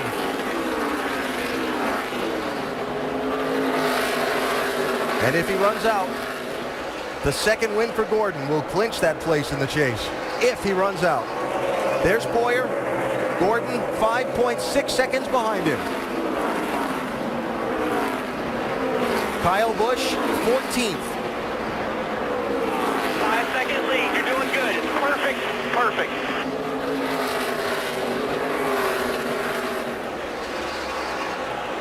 And Kyle Busch nowhere near passing Jimmy Johnson to overtake him for the next spot forward in line. A key pass right there was that 11 car made that stop, and Kyle Busch got by him for position. The 9 cars beside Kyle Busch right now for a spot.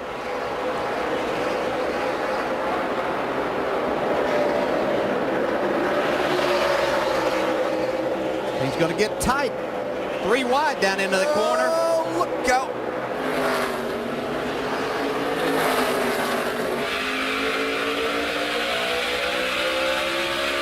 Dale Jr. is also for a position on the 18 car.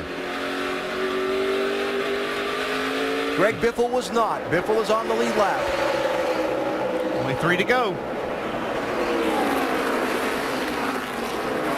And Denny Hamlin on the freshest tires of all these cars.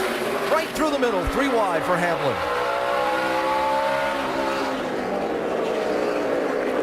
Up front, Clint Boyer's going to see the white flag, this time by.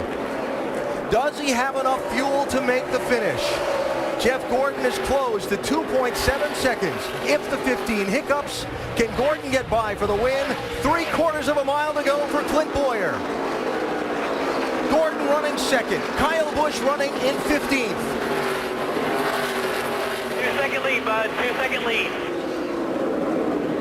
Under power to turn 3.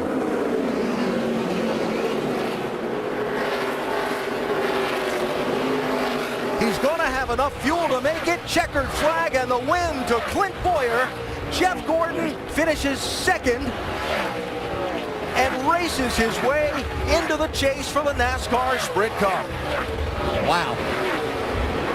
That was an incredible turnaround for that 2014.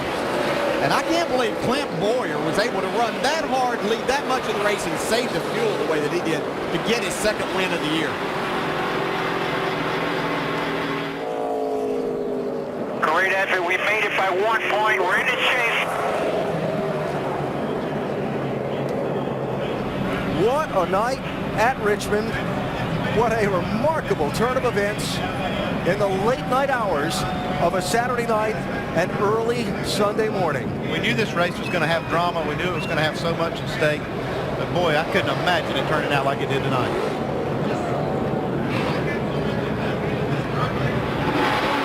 I mean, Clint Boyer crashed, left rear tire flat. Looked like he was out of it. Think about Jeff Gordon have rain being his friend twice this year. That's right. He got his lap back. And he needed had a rain shower here that halted the race and got him his lap back.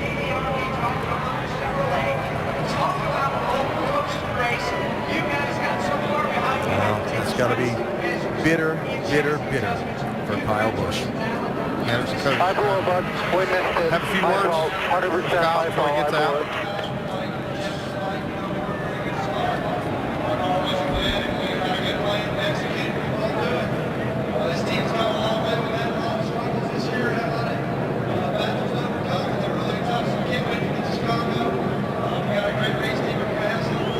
Carl Edwards nipped Kyle Busch at the line, so Kyle finished in 16th position. In the unofficial final rundown, Jeff Gordon finished second, and Gordon is going to get that second place in the chase, barely over Kyle Busch.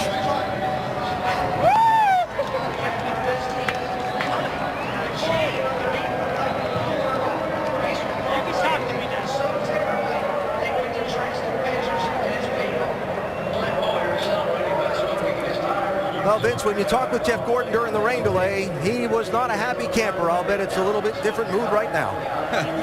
As disappointed as he was a week ago, he's that joyous tonight. Alan Gustafson came over the radio at the end and said, never quit. And you guys never quit tonight. What a perseverance. Yeah, great effort. How'd you guys do it?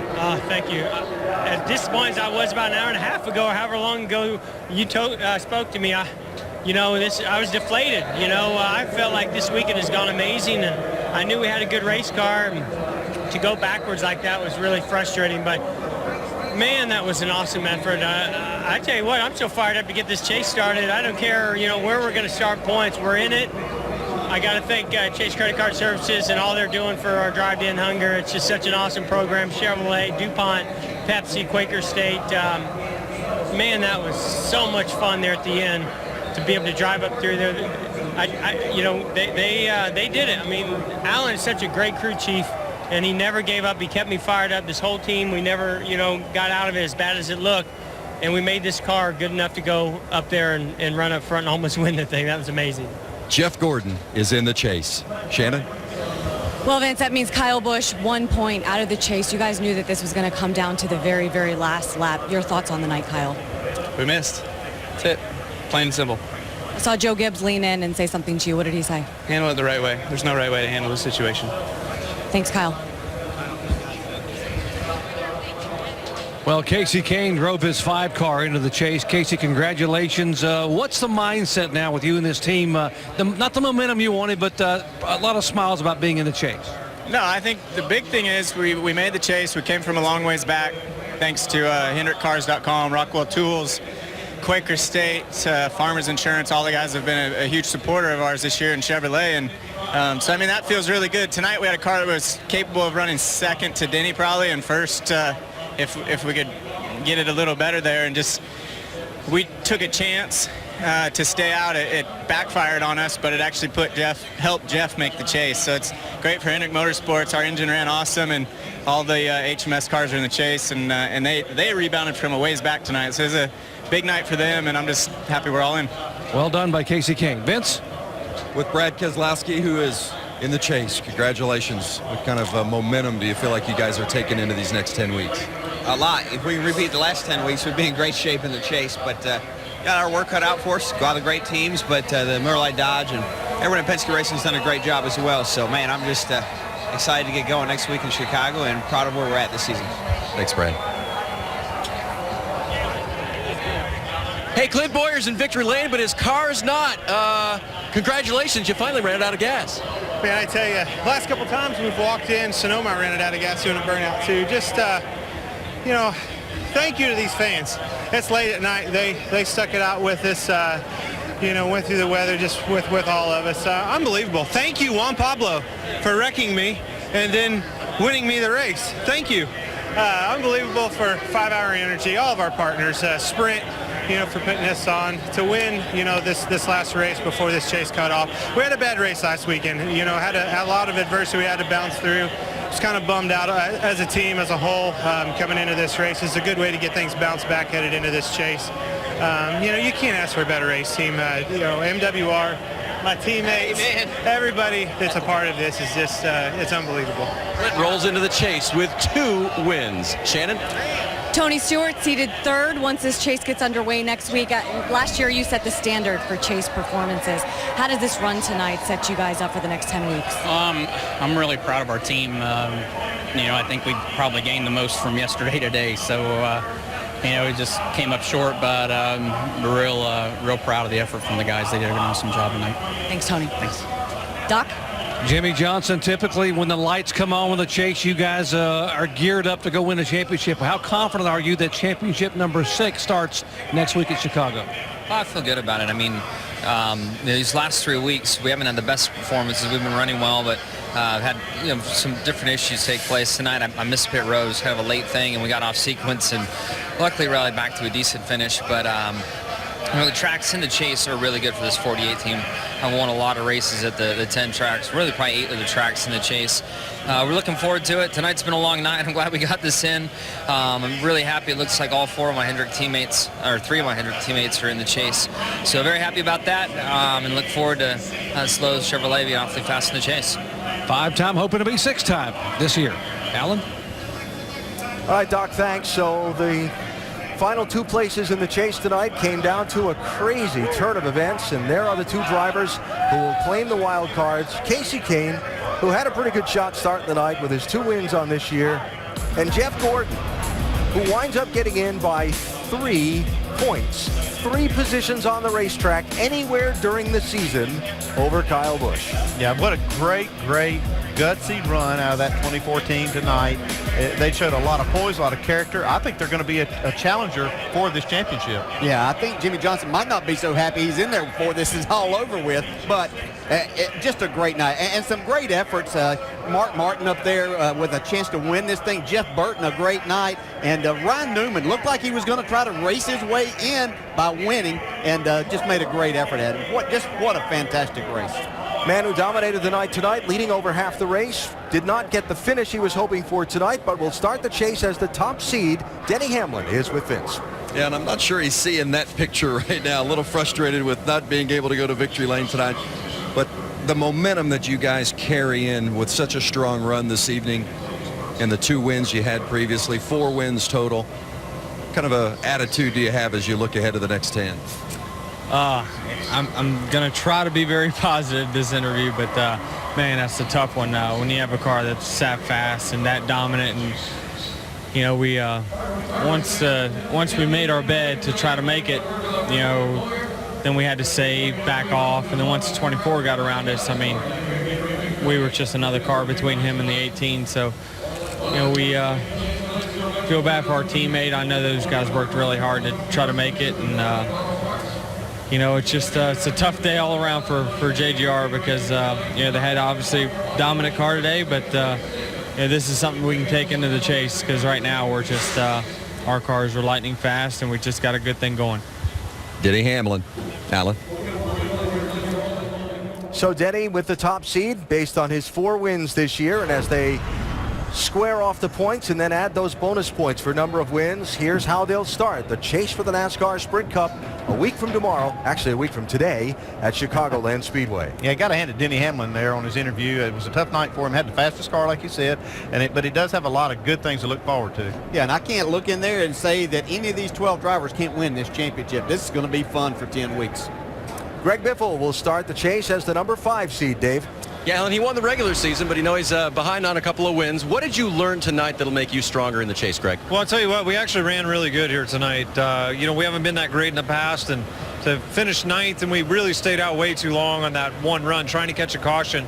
So we're just experimenting a little bit, gambling, but we would have been in the top 5. So we're pretty excited about that. We learned a little bit, I think, and should help us at Loudon. Good luck in the next few races. Thank you. Shannon? 6th chase appearance for Kevin Harvick, but more importantly, 2 back-to-back solid finishes for this team. How does this set you up for the next 10 races?